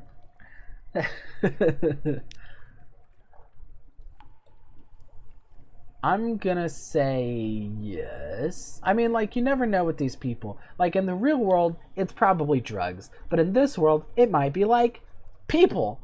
You never know. Actually, in this case, I think it is people. What do you think, Taydot? Should we accept the extremely spooky offer for a lot of fuel and supplies, which we are low on, and possibly do something we might regret? I won't make you pick this one. Just so you know, the easy answer is to just don't do it. Actually, the easy answer is to agree to do it, to accept the payment, and then just to keep the cargo in your hold forever. You want us to do it? Alright, I saw a capital Y-E-S, so let's do it. Accept the dispensation. A courteous nod. Well, my patron hopes that you find these little gifts to your liking, and he expects that someday you might choose to call on him at the Medusa's Head. Should that day come, we will make you very welcome and give you any safe conduct what you might require. Good evening to you. He salutes and is gone. You've gained 10 fuel, 5 supplies, and suspicion, which we now have 2 of because we helped a gay person sneak into the mummy place so that she can find her lesbian lover. Although, unfortunately, the next place that we have to go on that quest is a place that I do not know how to get to. But now, what do we have on our hold? What is it? Nothing. Oh, it was just a present. I forgot about that. But if we find him in the Medusa's head, then we can talk to him. Let's see. And we don't have enough Z-tails to buy the medicine to give to the urchin for the information about who has my dad's bones. So we can't do that. Let's see. We can rest, but we don't really need it. Let's talk to the Admiralty. Visit the Admiralty Survey Office. They'll pay for information from Z-captains. Find out what and how. The Admiralty's pickets, fleets, and intelligence networks are long gone. The Survey Office pays Z-captains a small sum for recent information. Visit and investigate ports to gain port reports and trade them here. The first time you trade in a port report, you'll gain Admiralty's favor. Hunter's Keep. I trust the sisters are keeping well. They are citizens of her enduring majesty, notionally. You gained 5 echo, 1 favor, and some fuel. Vendor Bite. What have the nearly dead been up to then? 10 echo, 1 favor, 1 fuel. Not bad. Wither.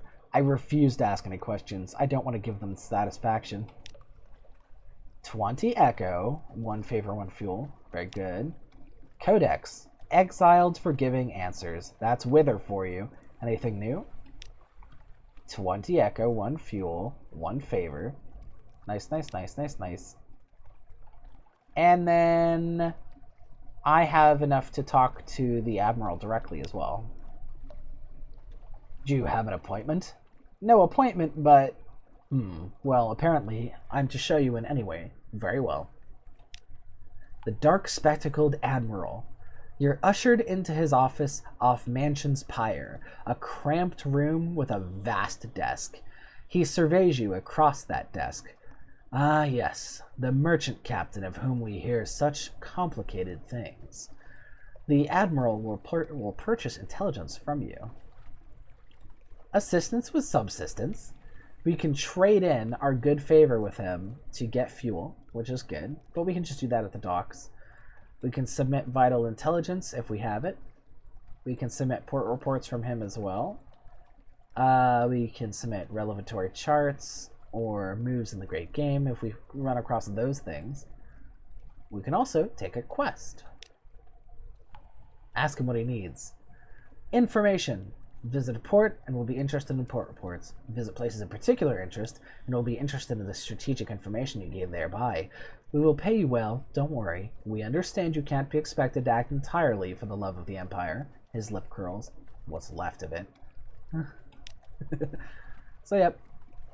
Oh yeah, I forgot I already have their quest. They wanted me to go to...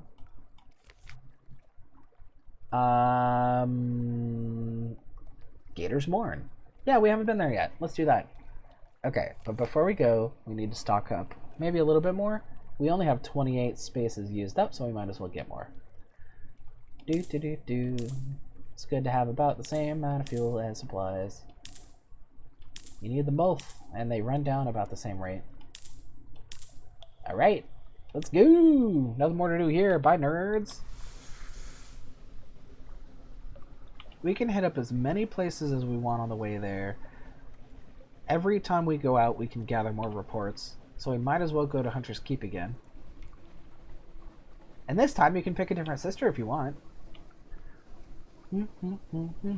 All 3 of them are worth talking to. If they're in the mood for lunch. They might not be. But if they're not, we do have news. That's the thing, is that you can basically talk to them every once in a while.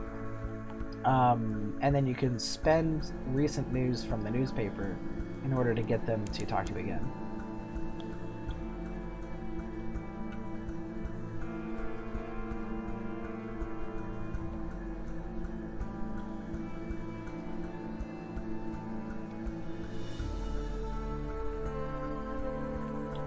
only 10 echoes, but still useful.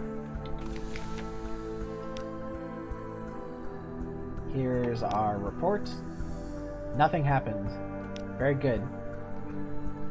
And they're not receiving visitors, but we can give them news. Might as well. Let's do that. Tay-Dot.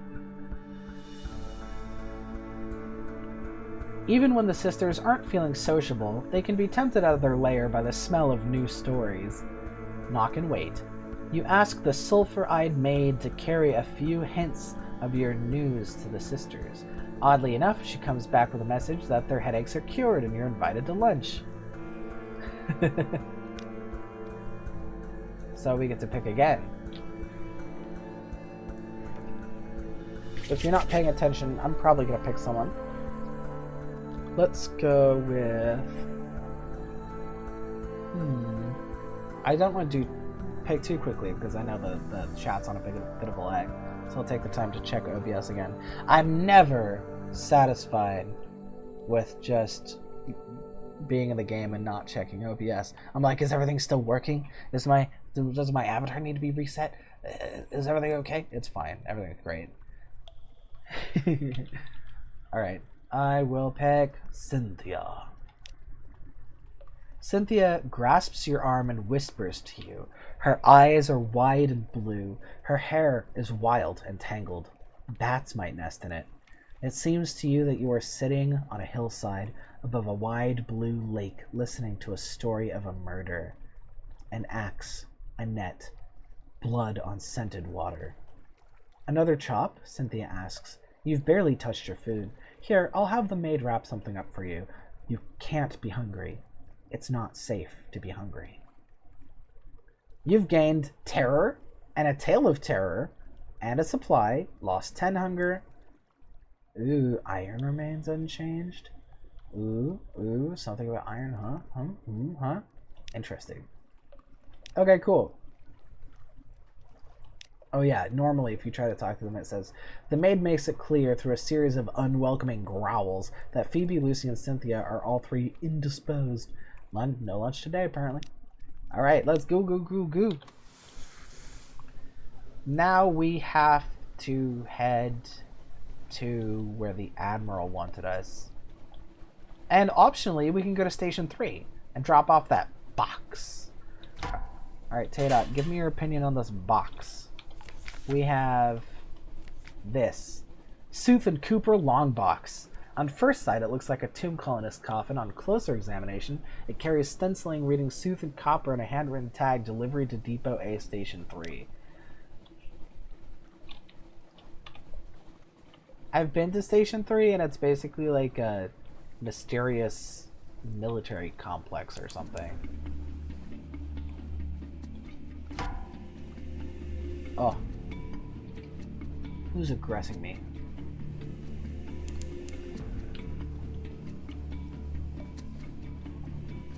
Either way, Gator's Cove or whatever it's called is probably around here as well. No!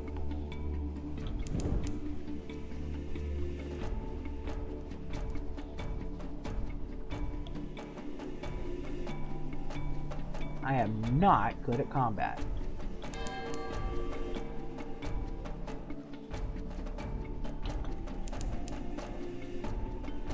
Where is everything? Let's use my bat. I keep forgetting to use the bat. Ah, salt lions. Okay, let's go to the salt lions. Probably hit some stuff on the way over.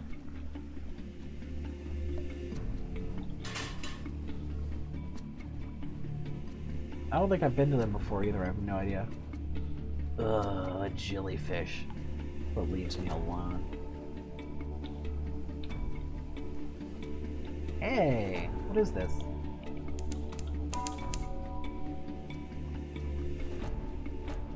The Salt Lion Zeal Port. What the heck?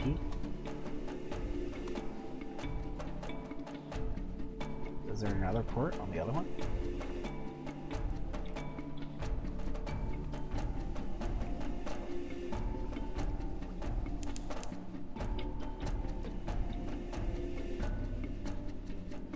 What is this? There is a vast sorrow in their empty eyes. The salt lions, two basalt beasts, cathedral-sized. They frown eternally at each other across the black waves. The north one carries an encampment. Creeping human figures eat away at its features like rot. Picking. There's a supply dock below. Visit the Unmakers. Muscular pick-wielders rest on camp stools, watching you approach, passing hip flasks around. An unctuous overseer beckons you to sit. First, let's do the report. Time, basalt, dissolution. Notes for the Admiralty.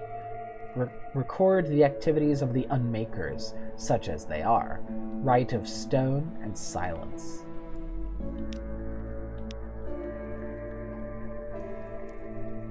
Salt's rites. The face of the northern sphinx is all but gone. Lost faces are sacred to Salt, they say. You are drawn there. To what end? Salt's voice is distant but clear.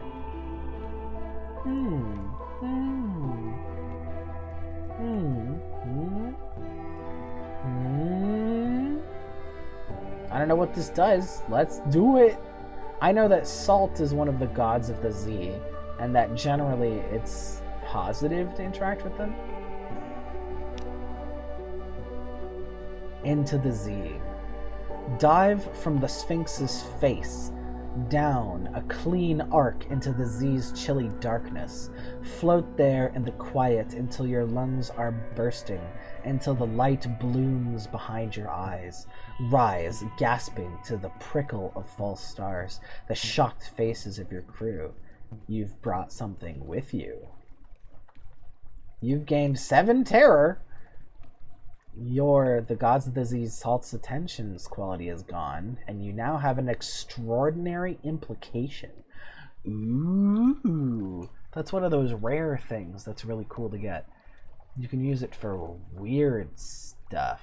It's hard to explain. Basically, it's a rare resource. That's very nice. Carry Sphinx Stone to London? The Unmakers are here to reduce the salt lions to rubble 1 block at a time. Help them in their work by carrying the rubble back to London. You'll need a deposit and 20 units of spare cargo space. Wow. 200 to bring parts of the lions back. Well, I can't exactly do that. Interesting. Well, nice to meet you. Goodbye. I wonder why they're taking the Sphinxes down. They seem pretty adamant about it. They're like, these things have to go.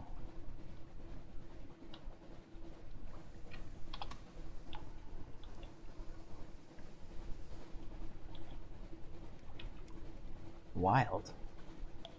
Okay. This is... Oh, it might be north. I might have to go north. Let's just swing around these puppies, huh?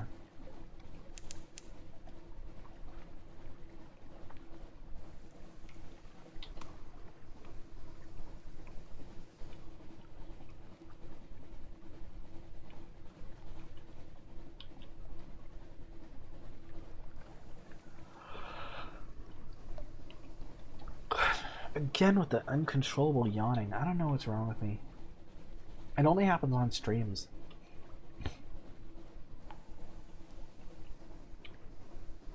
No, that's not true. It does happen other times. I want to go just far enough to the side that I can uncover these blocks of fog on the map.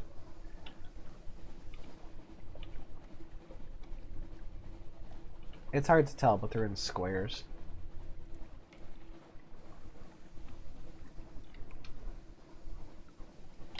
Oh yeah, the bat.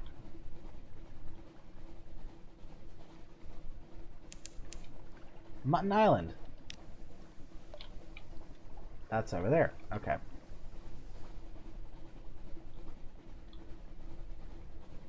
Oh yeah, that's the lighthouse.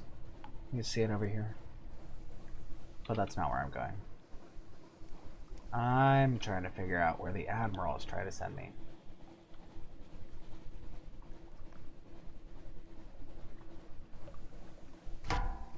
Oh, dang it. No. Goodbye.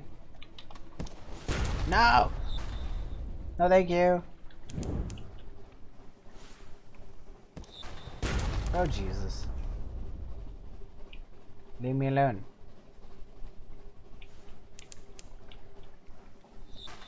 Nobody likes a dick. Rude man. Let's use some repairs.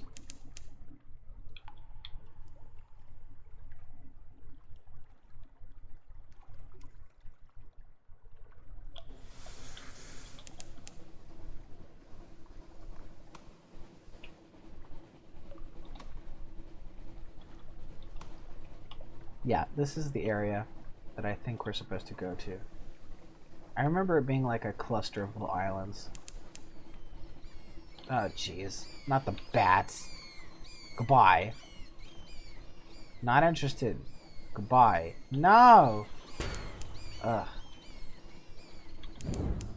My engine's gonna catch on fire if I keep zipping away. No! They're still here! Go away. You can't find me. I'm invisible.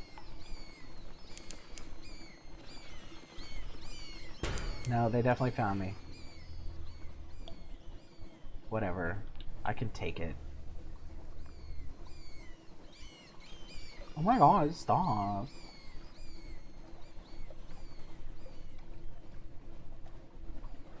Jesus. Alright, fine. You're gonna attack me forever.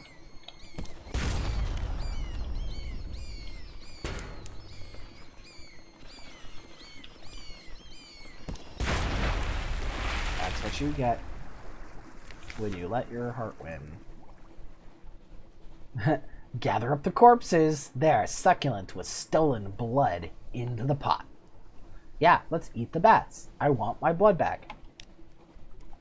An unorthodox diet.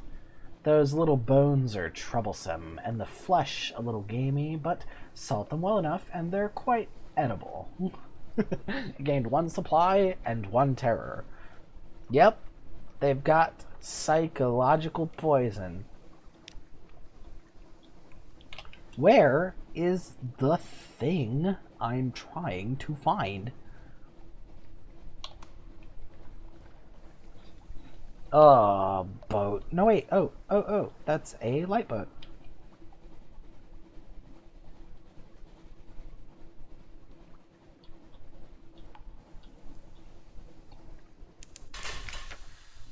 A light ship far from home.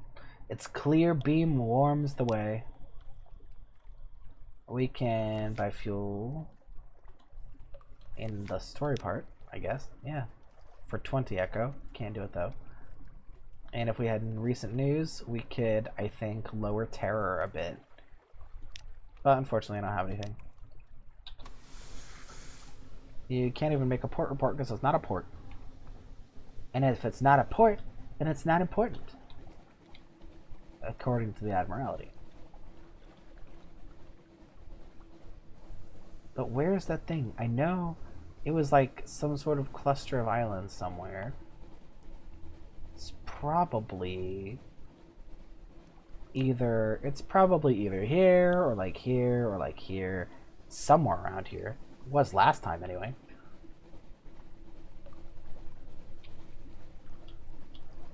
They weren't kidding. The landscape actually changes.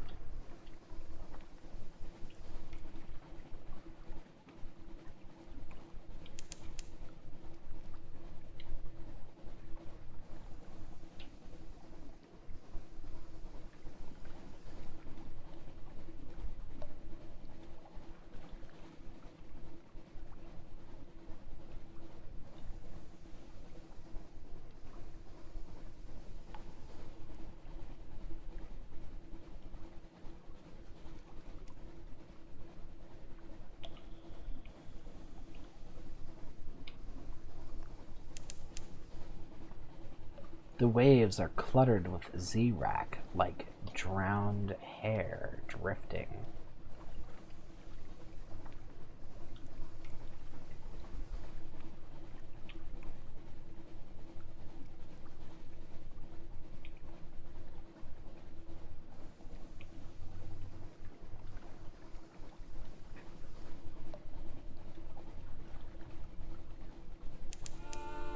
dust, echoes, even a sepia tint to the air. These are the waters around the Tomb Colonies. Not more freaking bats.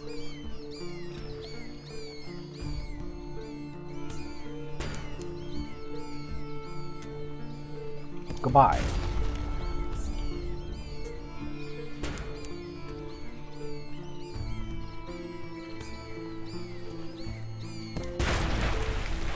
Nice.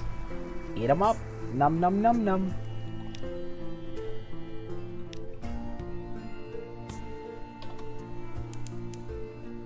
The glassy chop of the dark water, the iron clatter of feet at the hatchway. It's not here. Where is it? Last time it was here. What?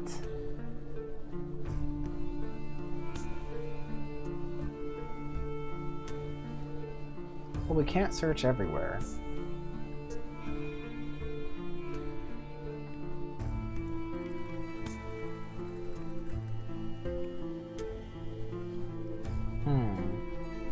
I guess let's just go south for more port reports, because we need a way to make money on this trip.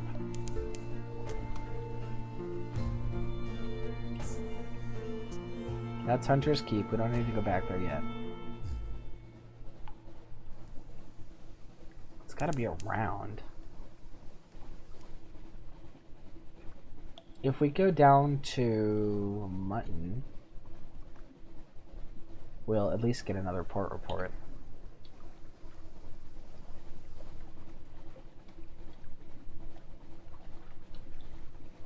It seems like even with my sailor capacity completely full, we're still running out of fuel faster than we are hunger, which is interesting.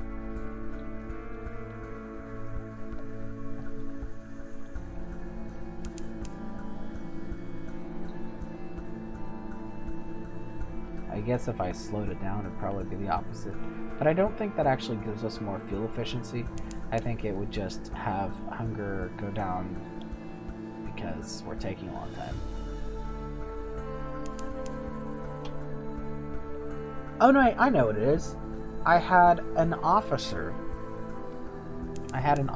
who gave us better fuel efficiency. It was only by 5% though. We found Mutton Islands and Quaker's Haven. I forgot what's over here. Except they insist it's not sheep.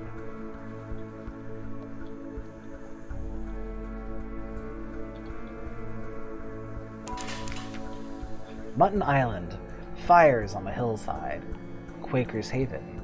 Once this simple fishing village was part of the London suburbs before London fell. Before London fell and the waters rushed in. Smoke spirals from cottage chimneys. A lonely hill rises behind town.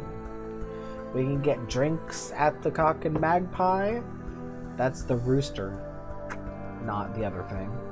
There's only one public house on the island. The Rooster and Magpie is famed for its local cider and of course the Z-food. Explore the shore.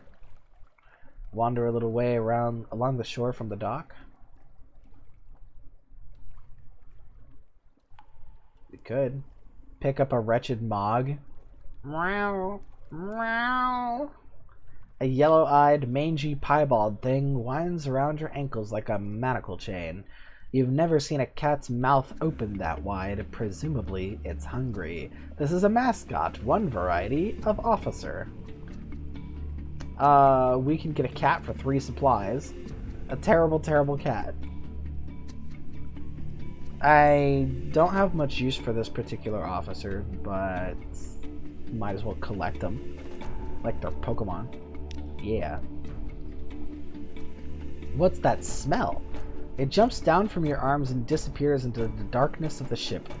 An hour later, 5 brutally executed rats are found on the foredeck. Nice.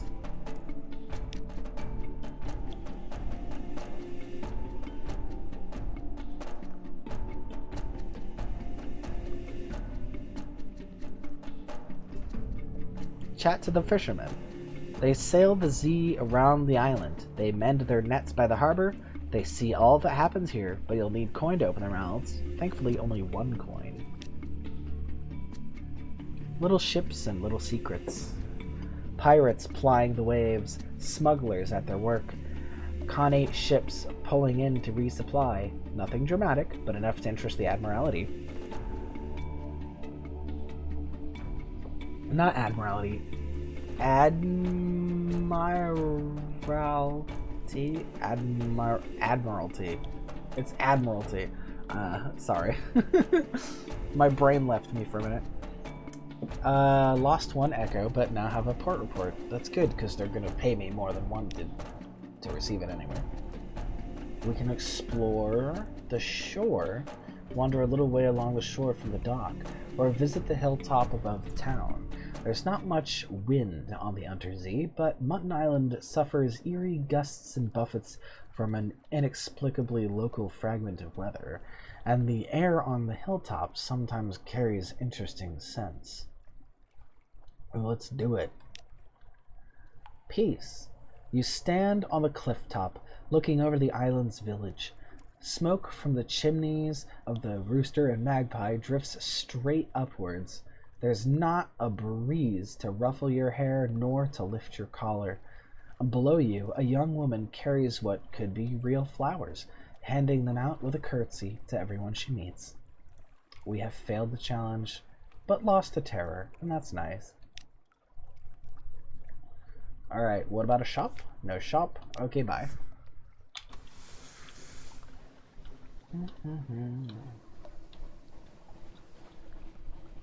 We've got 8 supplies, so we can probably chance another island before heading back. What is this about?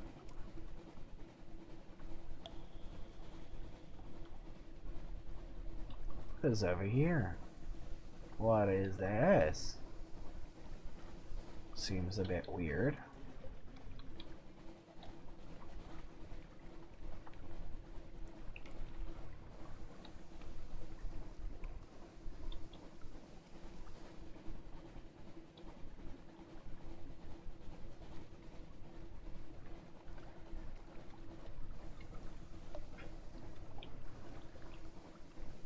Oh, yeah, that's just south of Fawn, London. Well, if we're already headed in this direction, we might as well take a stop at the dock.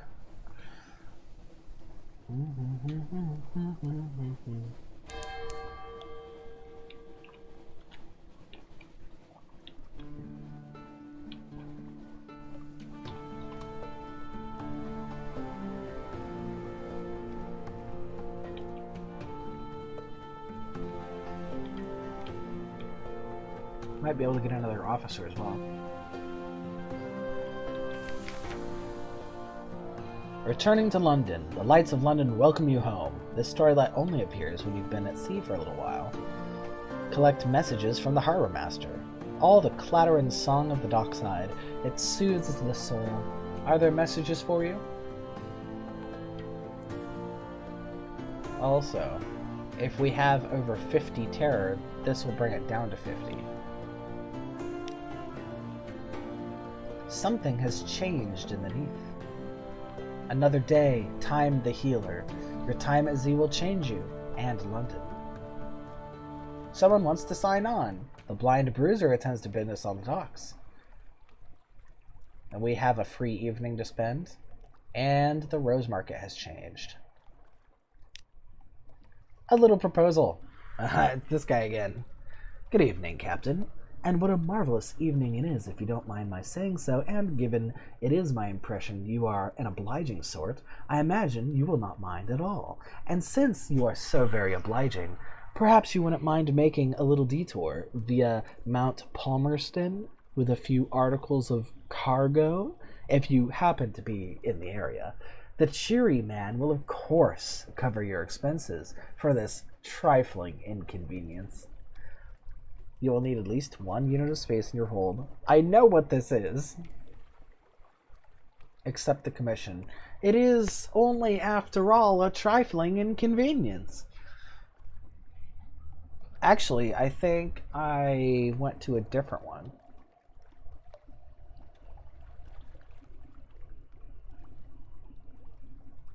Mount Palmerston is far away and full of devils.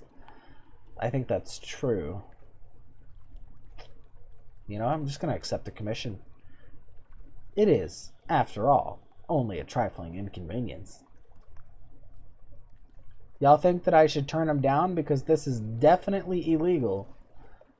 And we, you know, not that it matters to us exactly, except that there might be legal consequences. But, you know, as they say, be gay, do crime. So you know what? I'm going to do it.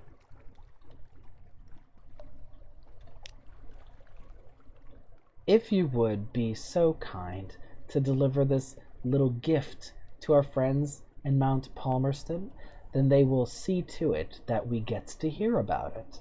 And when you come back, we'll cover your expenses. Bon voyage, as my aunt, who was French by birth, if not by inclination, used to like to say. Mount Palmerston is generally somewhere northeast of London. That I did know. I think Mount Palmerston is the volcano through which you can visit hell. I think that's how it works. I now have an unstamped crate of brilliant souls. Having a crate of souls is not the issue. Having it unstamped is the issue. Unstamped crate of brilliant souls. A crate of exceptional human souls. It has never known the tender touch of the Imperial Customs stamp. Consequently, it cannot be sold in the open market, and you'd better not be caught with it. Yeah, this game has actual demons from hell who actually make actual contracts with people and trade their actual souls. It's wild. In this game, or at least in Echo Bazaar, you could actually sell your soul to a devil. You could have you get like a paper receipt. It's great. They're always just like, well, it's not like you're doing anything with it. Free cash, basically. And you're like, huh, I didn't think about it that way. Yeah, sure. And most people don't really die in this place anyway, so it's not like anything happens. But the game intentionally leaves that open to interpretation, is like, or at least makes it a mystery, is like, is there a consequence to selling your soul? Like, there probably is, right? Otherwise, why would they want to buy them? But yeah. No, nobody knows.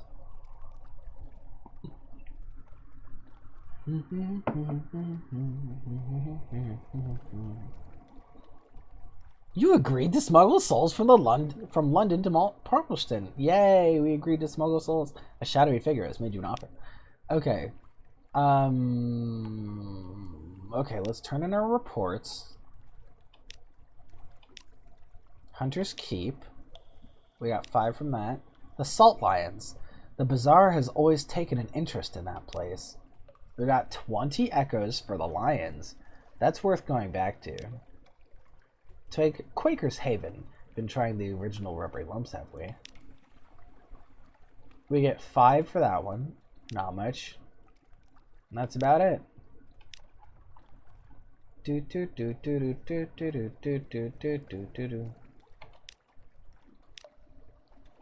We can visit the Rose Market, although I don't think we can do much here. It bustles on Roser's Wharf. Perhaps you can find a buyer for some of the curiosities you found at Z. BK says, what's been going on? I had to take a call. Basically, I was trying to find the place that the Admiral sent us on a quest to get information on, and I had a rough time circling around randomly trying to find it. We haven't made a lot of progress on that. Here, I'll show you the map. This is what we've done. I don't remember exactly where you left off, but this is just an empty nothing with a little lighthouse boat. This is just a normal kind of island down here. This is a place where people are deconstructing these giant statues. I don't really know what's going on there, but he pays 20. He pays 20 echoes for a report from the Salt Lions, which is nice because it's like right there. So we should make sure to hit that up every time we go home. We're looking for a place that we can't really get to. Plus, we want to make sure that we're collecting Z stories for Wither, and trying to find that place. Oh. It doesn't look quite different from previous playthroughs. Like, the major points are all there. Wither and Codex are where they're supposed to be. Vendor Bites where it's supposed to be. Hunter's Keep Fallen London, those are where they're supposed to be. But everything else is weird. Everything else has changed. It's like I haven't run into most of the places that I usually see. Although some of them might be tucked in here, because that's where a lot of them were last time. Yeah, it changed significantly. It's very strange. I guess that's why you would want to pass on your chart between different generations of playthroughs, because you won't be able to rely on memory. I hadn't even considered that. Very interesting. Okay, so basically, we can help our gay lady friend help her gay lady friend, but we don't know where to look. We can smuggle some souls to the devils, and they're in this sort of area. We can help our only officer like leave forever for a great sum of money by going this-ish area. Plus some other things. Let's see. Right now, I've just checked into London, and I'm probably going to try to explore south, if nothing else. And I'm going to see if there's any officers that might want to be picked up. The University of the Rose Market, the Wolfstack Docks, hire more crew, new recruit. A Presbyterate adventuress. This is a replacement gunner, in case we wanted to replace Longshanks. Engage an officer, maybe's daughter. Or engage a sailor. Ooh, we can get this one. At the end of the rotting dock, a woman perches on a suitcase. Both she and the suitcase are noticeably cleaner than everything else in view. Hello, where are you headed? On second thoughts, I don't mind. Can I come aboard? Yes, I'm an engineer, but I'm an engineer in a hurry.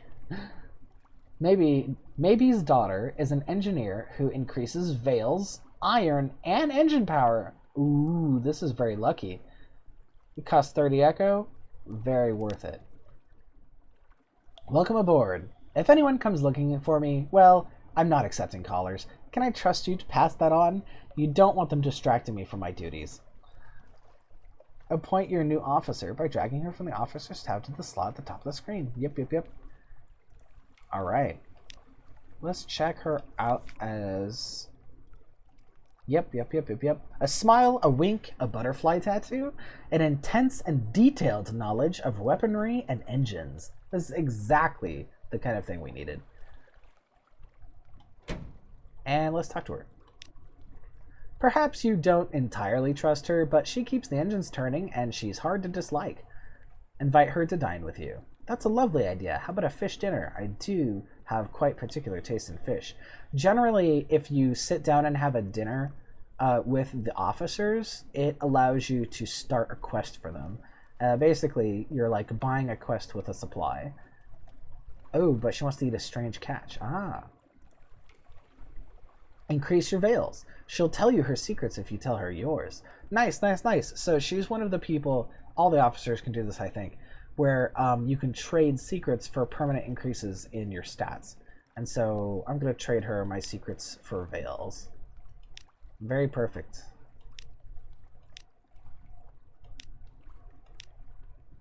This will help us avoid being smacked around by stuff in the ocean. Proposition, Maybe's daughter. What a coincidence. I was about to suggest the same thing. She has no interest in tediously sincere lovers. Ensure your veils is at least 20 points higher than your hearts. Ah, so if we wanted to proposition her romantically, we are in a good position to do that. But I'm more into guys, I think.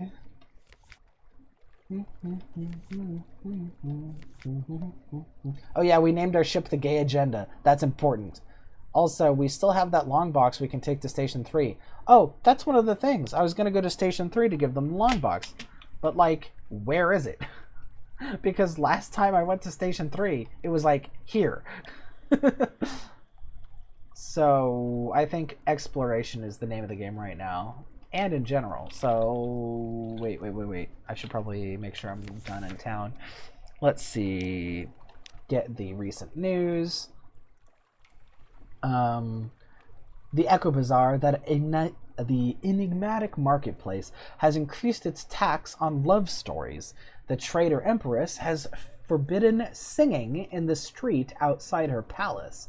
The anarchists of the Calendar Council have inexplicably dynamited a drinking fountain. The Ministry of Public Decency has located and destroyed a nest of gallbladder wasps. The news. All right, go to the city, visit the Rose Market. I think we already did that. We can go to the dry dock. Yeah, we should. I can still repair it on my own. No, I can't. I'll probably have to figure that out. But we can trade in favors with the Admiralty. I said it wrong, and then I messed myself up. It's not. It's Admiralty, right? Yeah, it's Admiralty. We can trade this in for fuel. Success. The quartermaster is not usually friendly, but you have enough sailors' jokes and harbor gossip to set her laughing nostalgically. She is remarkably liberal about the measurement of fuel. That can go either way. Success. Eventually. The good, free fuel. The bad, a half-hour argument with the quartermaster who insists that your chitties have not been stamped by the Office of Incongruous Requests. Eventually, she grudgingly permits you to load your fuel cart. So you can get a little more or a little less, depending. Okay, and we will not be able to fix the ship right now. I think that we got smacked around too much to do it ourselves. Oh, it has to be at 50% or better. So we actually probably could do it, I think. What is double of 45? Yeah, that's like 90. Okay, so we're good. Where's our money? Why don't we have money? Oh, we haven't talked to the university yet. That's probably why. Oh, we need a secret to go to the university? Oh no. Oh, we're out of money. Okay, well, we're gonna have to make a money run that is very efficient. Otherwise, we're gonna die. Well, we still have a decent amount of fuel because of trading in favors. Our supplies are a little low, but we'll probably be okay. We'll just have to be smart. Although the first thing we're going to have to do is spend some of those on repairs. Because this is not a good place to be in damage-wise. Okay, we can't afford to do any more. 5's cutting it. Oh, we should start by visiting the sisters. Get a little more food before we go.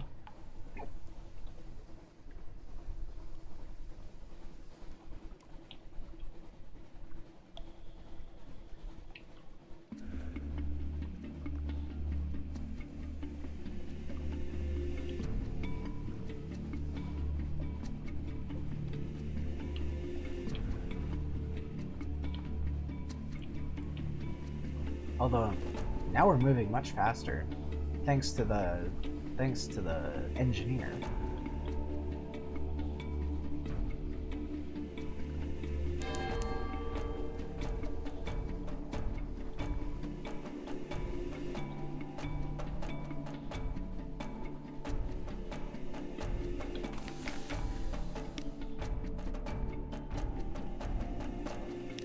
Get the report. Let's talk to Phoebe. Phoebe is soft-voiced, watchful, and unpredictable. Here's a story. Phoebe has a story to tell of two lovers parted by water, of a raven that carried messages, of a fragment of the moon. She beats time on the table as she speaks, as if to a song only she can hear. The effect is hypnotic. Your attention drifts out through the skylight of the dining room to the false stars glittering in the roof of the cavern. You drift like a puffball spore. The Unterzee shimmers below. Islands lie like mineral specimens on black velvet. Ships bob like wood chips between the islands. Vast spined things pulse in the depths. There is a scent like the scent before a storm.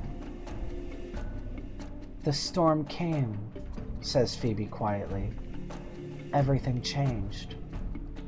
Somewhere in there, you finish the last course. The scowling maid reluctantly serves cheese and Bath Oliver biscuits. That's all for now. We gained memories of distant shores. And some supplies, lost our hunger, and lost 5 terror. Very nice. And gained the attention of the god of the Zee, Storm. Always great to visit. These guys are good. We could get another supply by talking again. Actually, our terror is pretty high. We might want to. Yeah, let's give them the news. They'll come back out and eat with you again if you give them recent news.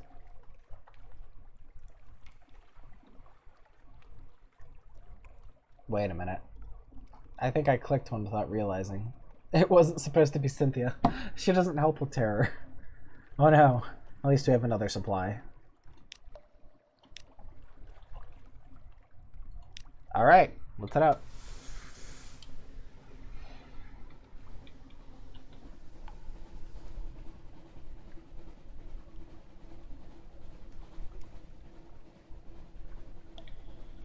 We're definitely going to have to watch our terror because it is climbing up into the upper half, which is not friendly.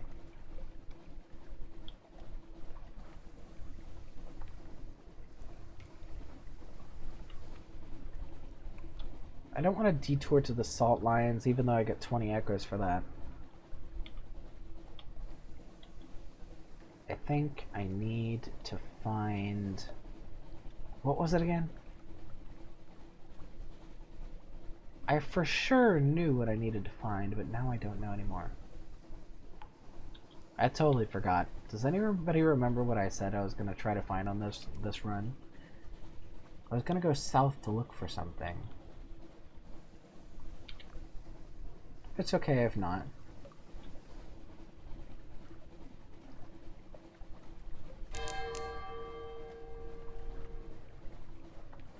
All I know is that we probably won't survive a long trip.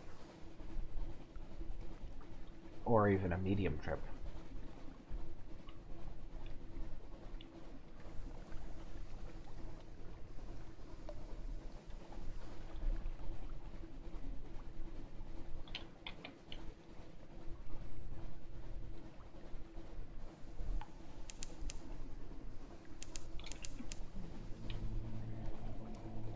Little ships throng the waters here. The crew grows wistful. They swap old stories of sunlit sea. We draw near to the Cumune Canal, the way to the surface. Oh yeah, the Cumune Canal.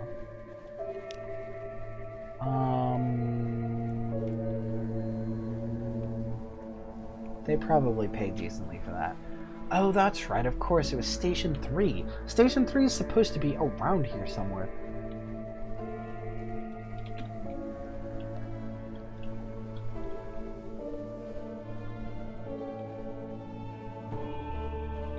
Although the canal is decent to visit. Probably get a decent price. Gotta keep the lights on, use that fuel up, because we are spooked.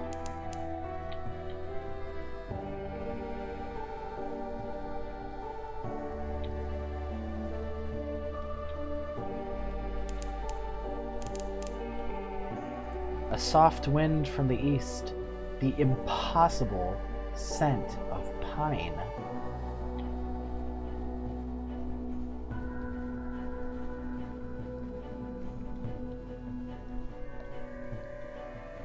This is gonna have to be a lucrative run, or we're kind of fubbernucked.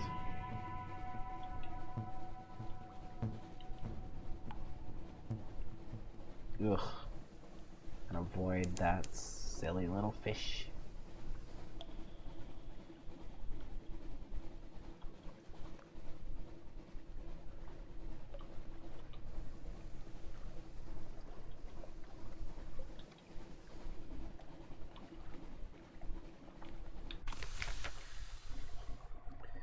The Cumean Canal staging area.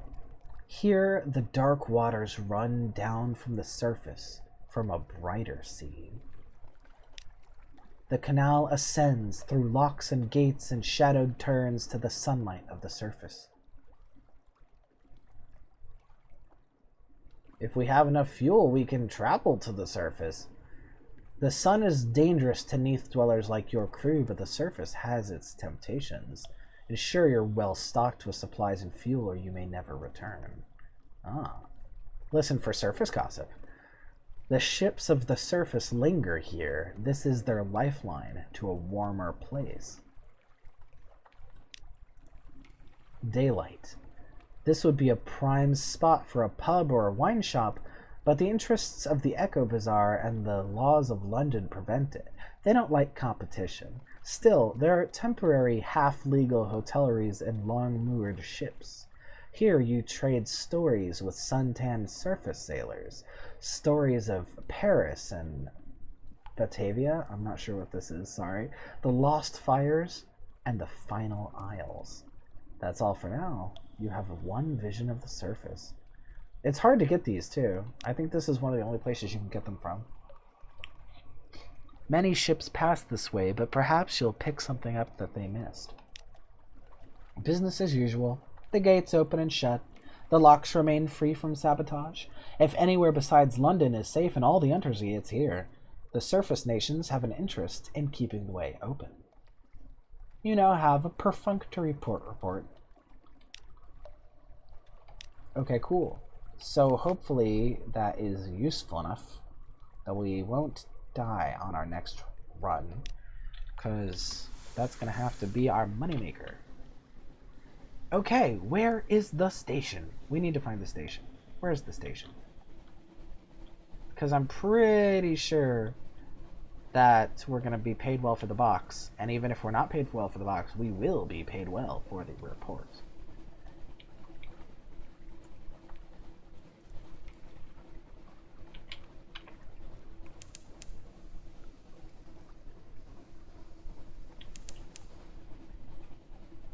No islands in range, huh?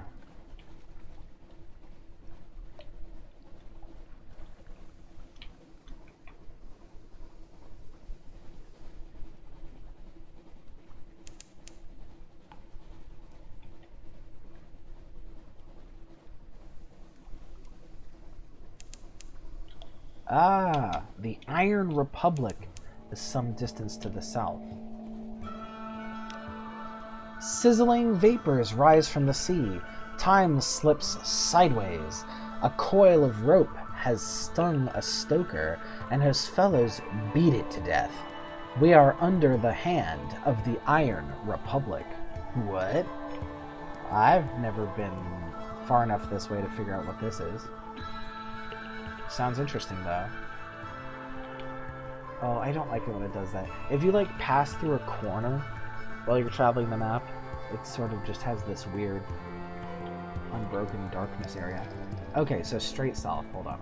I want to get this little bit.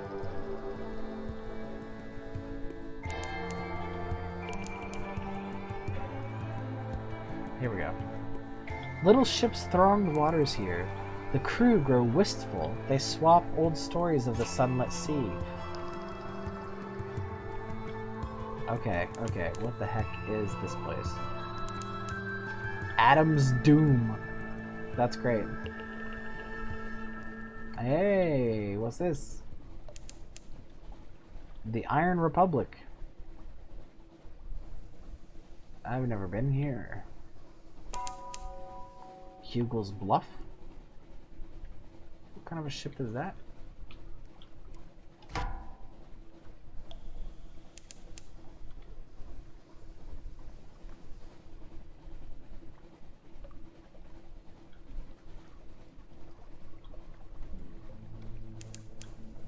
Van Horn Harbor. I hope they have supplies. This is a huge place, dang. Iron Republic. Hell's client state. Be wary, their laws are not the laws of man or nature. The Iron Republic. Factory engines roar like false lions. Blood thunders in the dock pipes. Crimson lightning skitters across the deck, leaps to the rail, curls there like a cat. The city is reflected in glassy, calm harbor water. The citizens there have the heads of dogs and serpents. Hell has brought freedom to the Iron Republic, freedom from all laws, even those of nature. If I had 70 terror, I could do this that says, listen. Your fear lines up on the quay, waiting, waving like old lovers. If I had 20 echo, I could engage an officer, the irrepressible cannoneer. Oh, an officer's here. Captain, are you looking for a gunner? I'm looking for a ship. Here are my references. Here are more references. Here's my design for a whistling shell. Here's my colleague. He'll stay on shore. Here's my hand. Will you take it?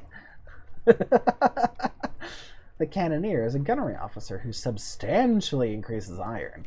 That's good to know. Allow your sailors time ashore. Do they need shore leave this badly? Probably this will increase your terror, and perhaps something else horrible will happen. That sounds bad. Why would I pay 50 echo for that? Market of Hungers, the Parliament of Flies. The Market of Hungers, with its spires and sigils, is it a parody of the bazaar? Today, flies fill its arcades. Buzz, buzz. Compile a report. It won't be entirely straightforward. The streets won't lie straight, and the ink freezes whenever you look away from the inkwell. Fund a tittering artificer's project. If I had 7 Stygian ivory and 12 devil bone dice? Nearly ready, yes, nearly ready. I need more. You can have the prototype when it's done. Take it, kill with it. I want to see what damage you can do. Ammunition will be difficult. It will cost you so much. But the weapon, oh, the weapon.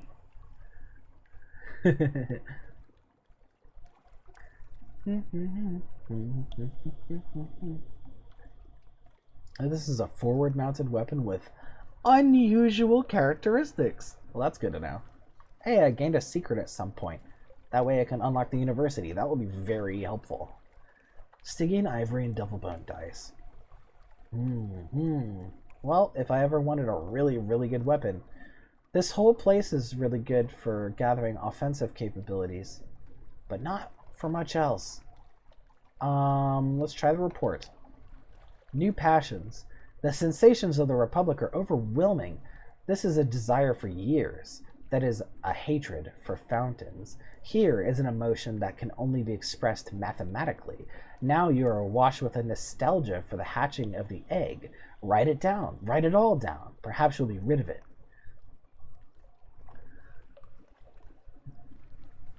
That's amazing. You've lost hearts? What? Oh my god. I lost hearts by compiling this report. I better get something good. The Parliament of Flies is open for business. Gained a Tale of Terror. That's good. Memory of Distant Shores. That's good. But where are my Z Tales? My thing just says welcome to the chat room. Did something change? Hold on. Let me check. Nope. Nothing changed. All right.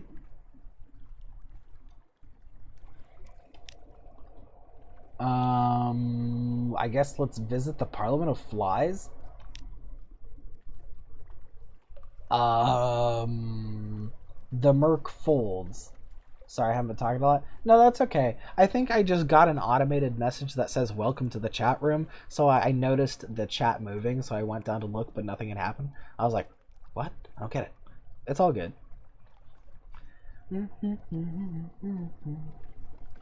Visit the shops tab, it says. You've gained a terror and a fragment. Great. The House of Pleasures. The Parliament of Flies. Flies. Listen. The flies will caress you with their wings. Hurry up and purchase something. You can sell a Scintillac here for 74. That's not bad. Judgment's Egg. This will cost a colossal flute core. Whoa. Yeah. I can't do anything useful here, unfortunately. Wow. This is a wild freaking place. At least I know where I want to go if I want to get beefed as hell. Okay. Alright, I gotta leave. Goodbye, Iron Republic. This was, not very fruitful.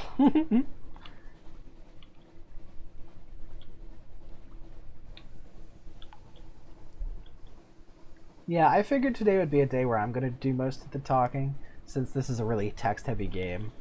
I was playing it by myself, and I was thinking, man, this would be really fun to narrate. And I think I'm right. I think it is fun to narrate.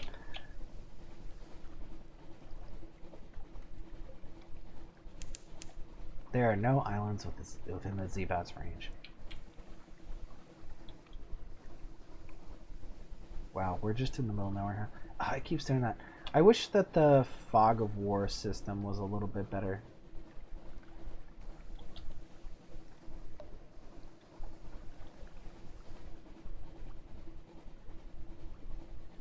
That was a terrible shop. You could only sell fuel for 0.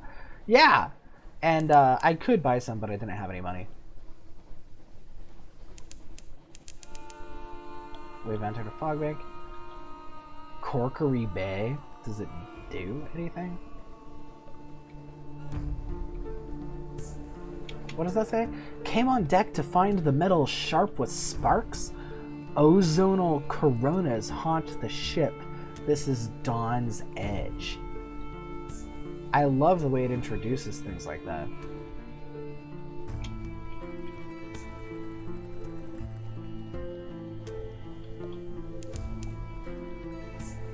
Runeshme Port? Whoa, what the heck? What the heckity heck? You see that golden glowing ship?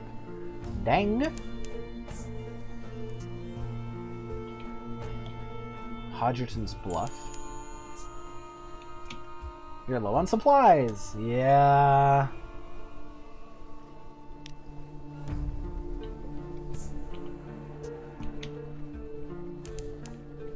I did not manage this trip correctly.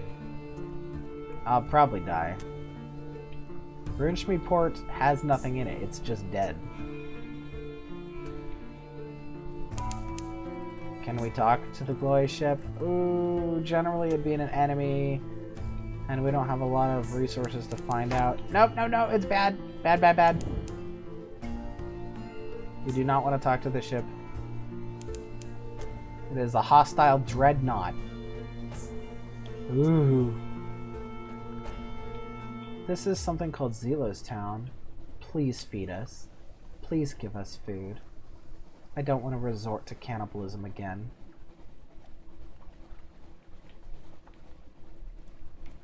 The Grand Geode. There's no port. We can't even enter the place. What the heck is that? Ew. Ew. Castle Clare. This place freaks me out.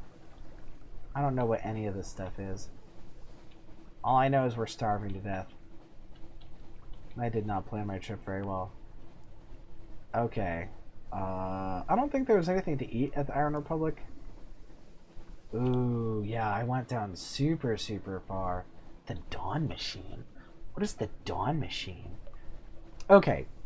Do you think... I don't think we can make it back to Fallen London on 2 supplies. Do you think we could stick around here and look for friendlies, or... No, wait! Grand Geode, it says that there's a harbor. Hold on, okay. I'm gonna check Grand Geode for a harbor. Because it says there is one. Well, might as well use my super speed because... at this point, catching the engine on fire will not be the worst thing that can happen to us. Oh, I see. You go under it. A distant song like a mirage. Are there ever friendly ships around? To my knowledge, no, except for the ones that sit still and do nothing because it's a lighthouse. There are some lighthouse ships. Those are good. Not that you can do much there. Sometimes they sell fuel at a up to price. Grand Geode, a distant song like a mirage. A naval base with the Royal Navy's emblems, curiously amended. Efficient, bright-eyed women and men work briskly everywhere you look. They're singing. Hymns with unfamiliar words. Hard-faced Royal Marines watch you carefully, barring entry to the Geode's heart. A plaque by the docks has been defaced with orange paint, but you can still make out the original inscription. Station 5, Adjunct. Station 5? I was looking for Station 3. Compile a report. Does the Admiralty know? Or want to know? Take discreet notes. The Marines are watching.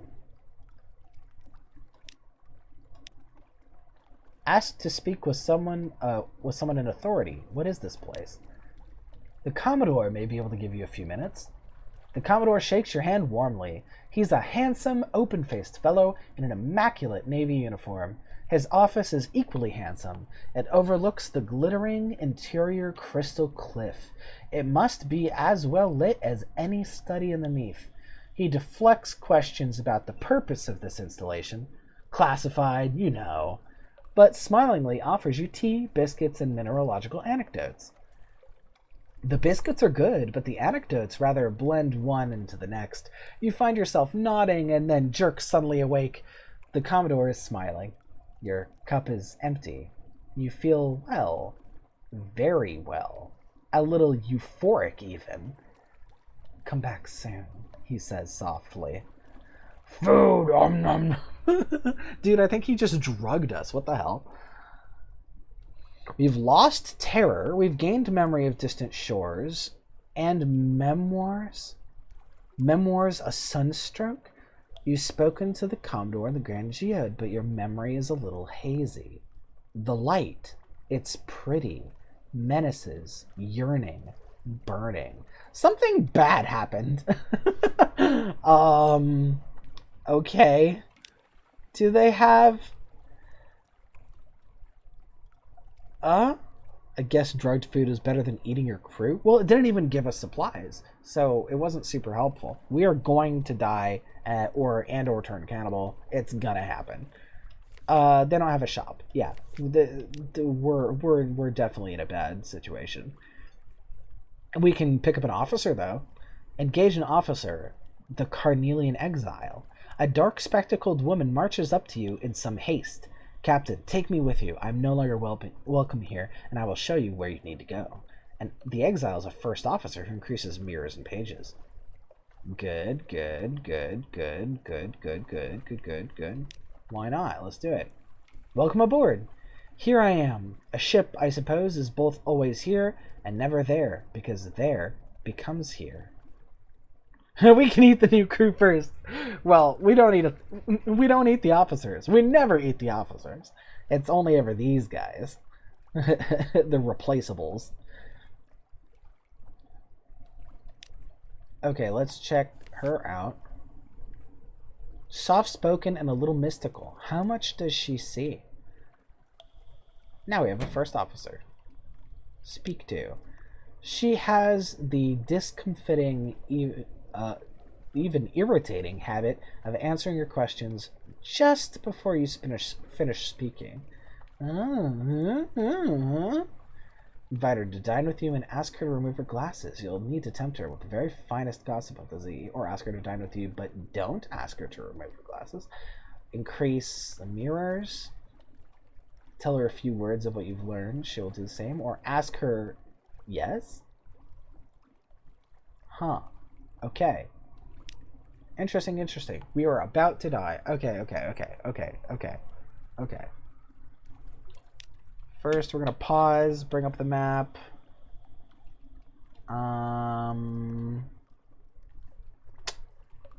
We're pretty far from anything that we've discovered as a dock. We could try going to the Dawn Machine and seeing what's up with that. Or we could try to book it to a place we're more familiar with and probably die getting there.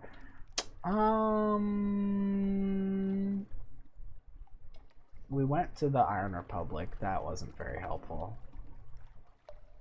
I kind of just want to see what the Dawn Machine is. I feel like we're probably going to die anyway, and we might as well die with interesting information, right? Better to explore at this point? I agree. We're not going to make an emergency run back. How did it get this bad this fast? Well, wherever we're going, we need to book it.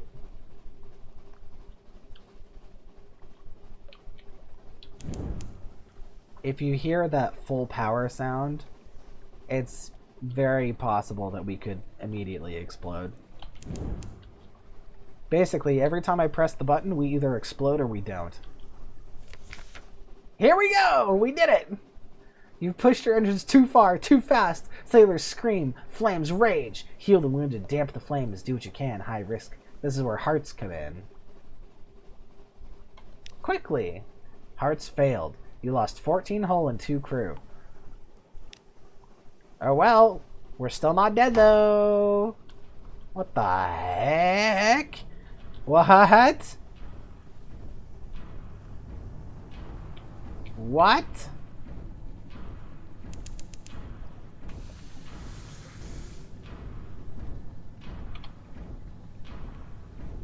We can go around it? But there's nothing over there to do. The Barnesmore Gap. Interesting. You can dismiss your crew to make your rations last longer? No, I wish. Okay, well, we discovered something totally useless but very weird. No. Unfortunately, it seems like the amount of people we have in the ship is unrelated to how fast the rations go down, or at least so far that I've seen. Oh, we're gonna die for a different reason. Ooh, this is not good. Oh, we lost him! Ha! That's why you get high veil.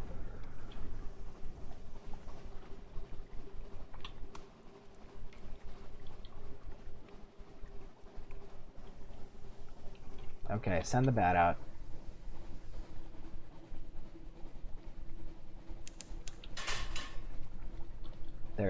There's nothing. Okay.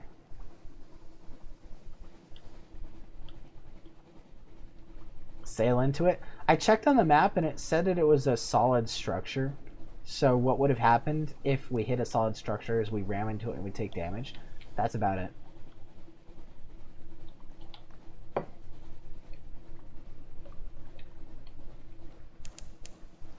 There was a way to sail around it, but there wasn't any interactable stuff over there.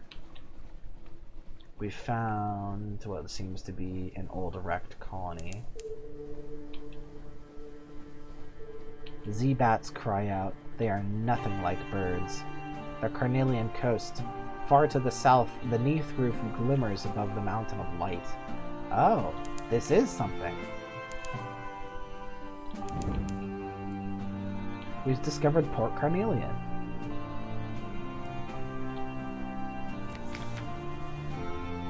The crawling stars. The lookout shouts far above the false stars in the cavern roof are shifting. A rare and ominous event. What now? Record the change and assign a name? If the new shape seems well-omened, your crew may be cheered, who knows? A matter of luck, it could go either way.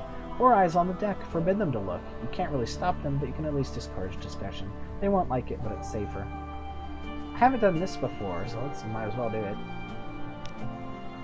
An alarming pig. Pigs, one sailor sighs. It's always pigs. What's wrong with pigs? The bosun shakes a solemn head. Never ask about pigs at Z, he insists. You were unlucky. You gained 1 terror. That is the least of my problems. I'm fine with that.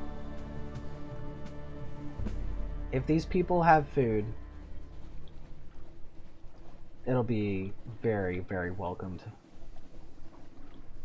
Of course, I have no money. So even if they do, we might be boned.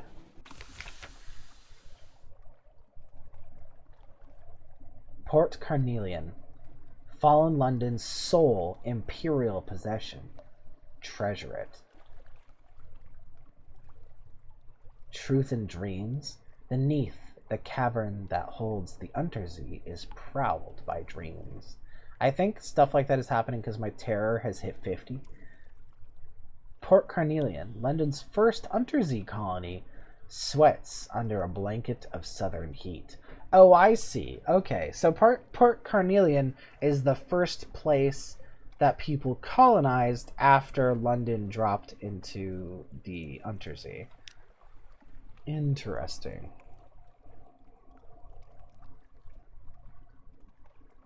To the right of the dock, the sapphire mines yawn. To the left, the governor's house stands. Prim as an Elderwick mansion. Behind lies the fungal jungle. Really? The fungal jungle? Okay. Ghostly in white and violet. Visit Murgatroyd's Imperial Tea Shop. Behind the windows, spoons clink on china. Call at Heart's Cross House, where the governor administers this distant fleck of Her Majesty's empire. Talk to a tiger in the Blue Bazaar. The Carnelian Coast's padding natives are eloquent, placid, and acerbic most of the time. Call at a room above a bookshop. The diplomats of the Khanate were expelled from Port Carnelian following the Admiralty incident. The only one remains behind. Not in any official capacity, you understand. Pan for sapphires in the fungal jungle. Somewhere in its heart runs a river of shining stones. You'd need iron for that. Influence affairs in Port Carnelian. Your network's influence over the colony is extensive. How will you use it? Oh, this is like spy work. Insinuate an agent into Port Carnelian. The place is thick with spies. Who would notice another? Once your agent is in place, you can tap your network for information or use to influence affairs here. That's high money, highbrow stuff. I feel like you should be able to buy food wherever there are people. You usually can. There's usually something to do unless it's a very small colony. See, they have shops here. You can buy supplies for 18 apiece. The only problem is we have 4. That's the big deal.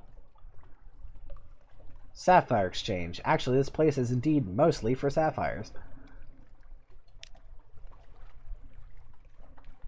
If we can figure out how to make money here doing in-town stuff, we might be able to make it.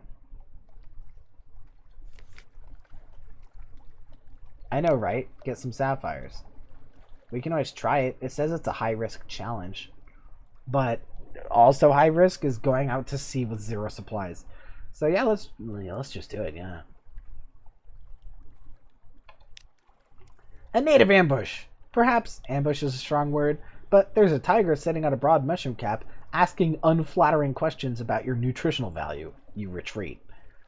Aww. We've gained a tale of terror and some terror. We didn't do it correctly. Probably would have saved our butts. We can talk to people though. Let's talk to the governor. where the governor administers this distant fleck of Her Majesty's empires. A port report. The governor is very, very busy. An attaché offers you a bowl of sugared puffballs and explains that the work the government does among the natives. Gotta keep them happy, what? After all, they are tigers. So we got the port report from the governor.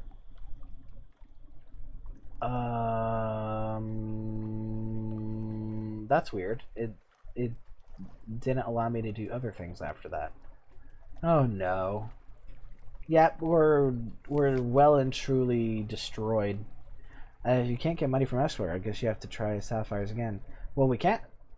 It's like a once a visit type of thing. Yeah, they got us. Yeah. Stories await when you next make port. We can sort of just sail around in a circle. I mean, it's kind of a dork move, but if all you have is dork moves, you gotta use them. Nothing interesting, however. Once the little ding thing comes back up. Ooh. Yeah, let's sort of goof around a little bit, waiting for it to come back on.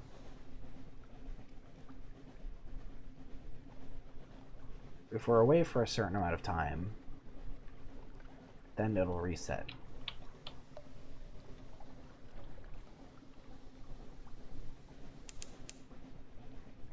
Might as well go double speed.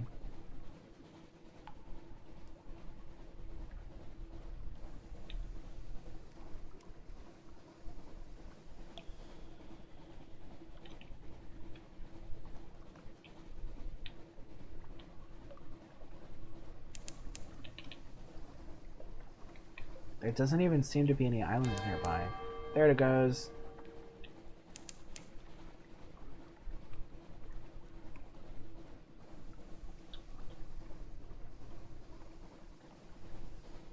Mouths to feed. Your crew groans with hunger.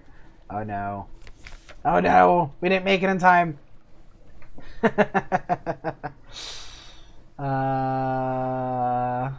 Half rations, hushed voices, tired faces. Encourage them. This isn't the time for rousing speeches, but a quiet word here and there will help. A high-risk challenge. Downcast eyes. Perhaps you shouldn't have made that joke about boiled bat. Sailors take their superstitions seriously. Ooh, we've gained some terror, but we didn't die.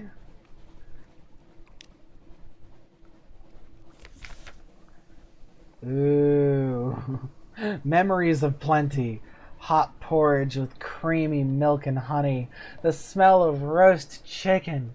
Rubbery lumps. The way they cook them on Mutton Island. The crisp flesh of a newly unearthed Eden fungus. Oh, God. Distract yourself. Find something else. Anything else. Run emergency drills. Debate philosophy. Obsess. Warm, crispy, steamy, crunchy, tart, sweet, soft, salty. Savor these words. I'm pretty sure that this is Cannibal Row. Pretty sure. I'm gonna do the distract yourself. A busy day. You walk the ship, watching the crew addressing infractions and laziness. You are suitably distracted, and they know their captain is watching. You've lost to terror. Oh, it's getting tight. Maybe we can make it. It'll be fine. Everything's good. Maybe we'll find some sapphires and we'll get like 200 echoes, and then, you know. Okay. Mouths to feed. Your crew groans with hunger. I've never had it this tight and survived this long. Usually it's pretty much just you die, you die. But but we're really like scooting along the edge here. Let's try it again. No. The answer's no. Oh, we didn't do it that time either. Oh boy, oh boy, oh boy. Can't even sell our fuel. We've got things in the cargo. We've got things, but we can't use them. Alright, mouths to feed. Your crew needs provisions. You can all tighten your belts, but bad things will start to happen. This card will remain available as long as hunger's over 50. Don't let hunger reach 100. Feast. You will not draw lots. You will pick one by hand. This option is only available to those who have already turned cannibal. Can you sell cargo? Normally, yes, but only the kind of cargo that they're actually interested in. In this case, we could sell solace fruit, supplies, fuel, romantic literature, cask of mushroom rind, sack of dark drop beans, cask of sapphires, or a mountain shirt. That's it. If we don't have those things, then we can't sell. So, like, this is not how you're necessarily supposed to play the game, but you could play it like a space trader game where you find out what the best prices are for different things and just sort of like constantly work as a hauler to go between places, getting people the stuff that they want. You could do that. It's not really the focus though. Right, where were we going? Mouths to feed. Drink Zoop. The taste is acquired rather than popular, but likely nobody is to be fussy now. I don't have Zoop. Consume a strange catch or consume a live specimen. Oh, I don't have any of these things. Oh yeah, we're totally dead. I think we just need to accept it. I think that I think you have to do merchant stuff since money helps buy things that helps you not die. See, that's the thing. I've got lots of port reports that sell well, and I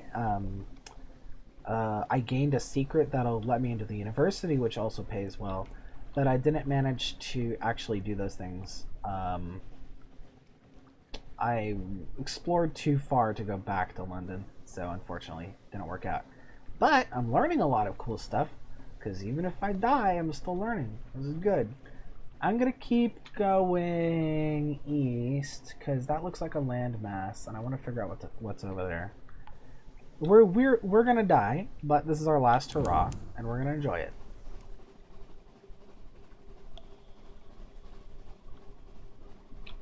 Send out the bat. Find out what's out there. There are no islands within the Z-Bat's range. There's something over here. And this is our last fuel. Do you think the fuel will run out first? What is this? Booble's Thicket?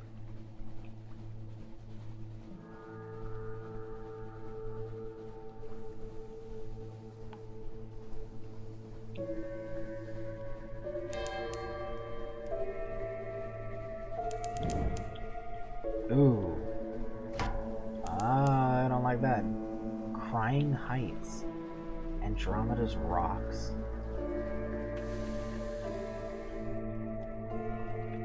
Oh yeah, we're out. This is it.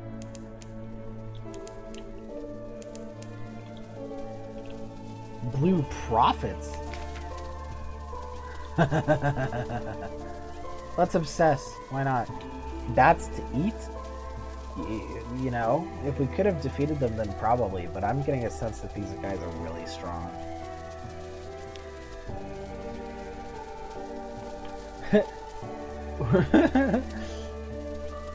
We're like still obsessing over food as we're being attacked. Yeah, oh, 400? Yeah, we can't do that. We've got 16. We're dying in every way at the same time. Starvation walks the ships.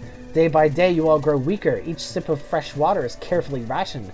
Sailors squabble over scraps of leather. Each morning, bodies are found stiff and cold. Consign their bodies to the Z too is hungry. Or feast on the remains. You are past the edge of desperation. They have died, and you will live. This is not helpful. No matter what happens, we're out of fuel. Let's toss the bodies into the sea. The silver lining. Black water closes over their tarpaulin shrouds. At least there'll be a little more left for the rest of you. You've lost 20 hunger. Oh, that's nice. Well, we're gonna get... Okay, so... Yep. In the end, it was the bats that got us. Isn't that funny? We keep getting all the dying stuff. That's amazing. Plates are empty, cups are dry, your crew's loyalty is less certain by the day. Inspiration or discipline? What's higher? Do I have higher heart or iron? Iron. Discipline. Promise them that if they'll cross you, they'll never see their homes again. That's definitely gonna be true no matter what. Take down that man's name, your first officer raps. The troublemaker who jeered you is hauled off into the brig. The crew wear mullish expressions you know too well of sailors forced to obey. For now. We're dying. Shipwrecked. There we go. We finally... It wasn't the hunger. It wasn't the fuel. It was the hull. We lost all our hull to bats. Your ship founders. There are screams, a flood of dark water, the unforgettable sound of a ship's spine breaking. Slip beneath the waves. Perhaps you'll be remembered in song. Yep. That's it. This is the official one. This is the death. We have died. No more. Sleep. Your first captain has died. Don't worry, these things happen. Explore boldly with your next captain. We did it. Galvin Gossamer died January 2nd, 1888. Sleep in memoriam. Warrant of redemption. We get to pick how we were related to them, and therefore what we inherit from them. We can pick 50% of their heart value in an officer, 50% of their veils and their money, 50% of their mirrors and their money, 50% of their iron in one weapon, or 50% of their pages and their chart. I think I want the chart. I think out of everything, the pages don't interest me that much, but the chart definitely does. The officers, we can get more officers. The mirrors, the veils, the money, we can get more. But the chart is the one thing that you have to, like, that actually is, like, I don't know, persistent in a certain way. Or at least that's how it feels. What do you think? What should our next captain start off with? I might end it for the day after picking, though, because I want to eat. And not just because I just starved to death in the game.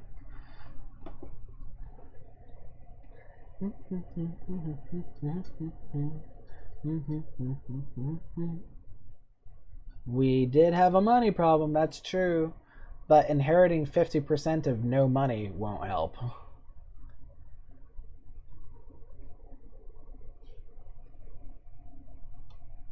See, if I pick that, it's still 50.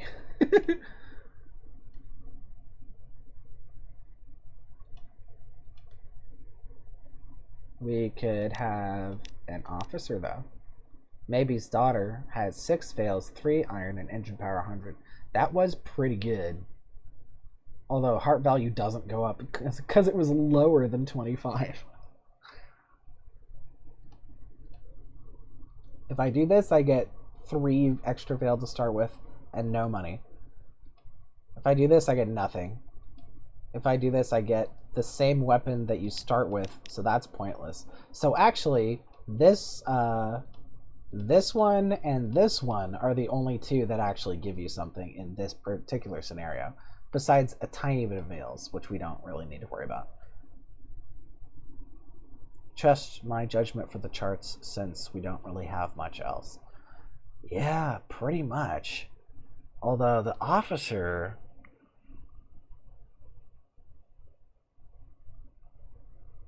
I think maybe I'll pick the officer, because that 100 engine power is really, really good.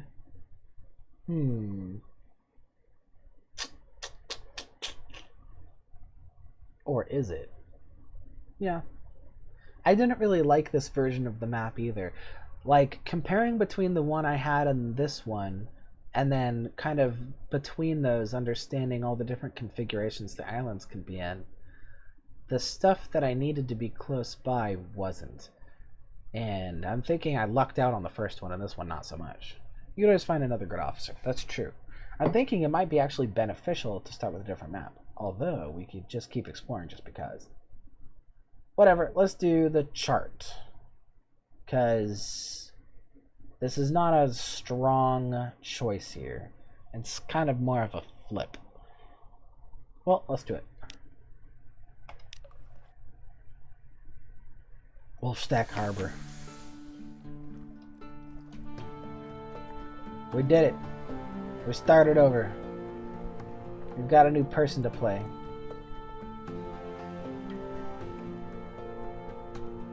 You know what? I will leave it here.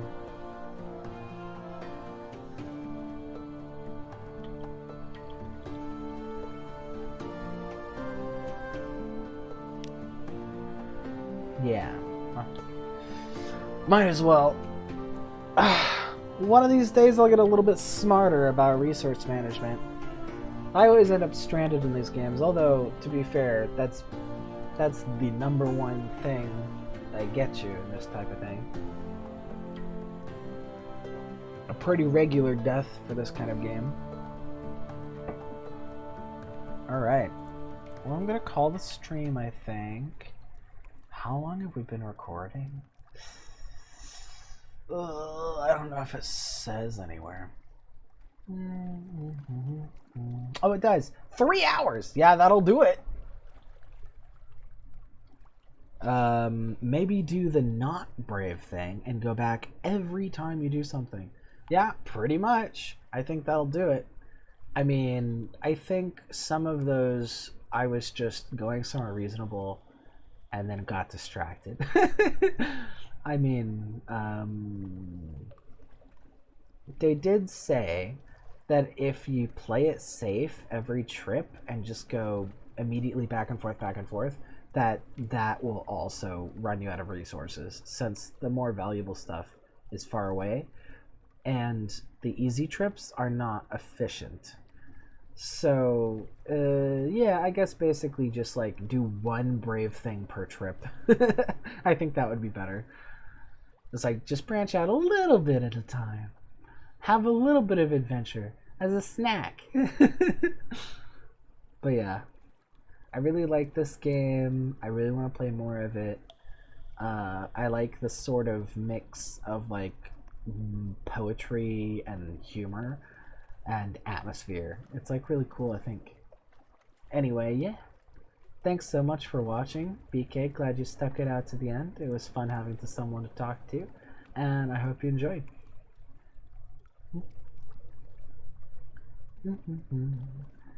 Thank you for streaming.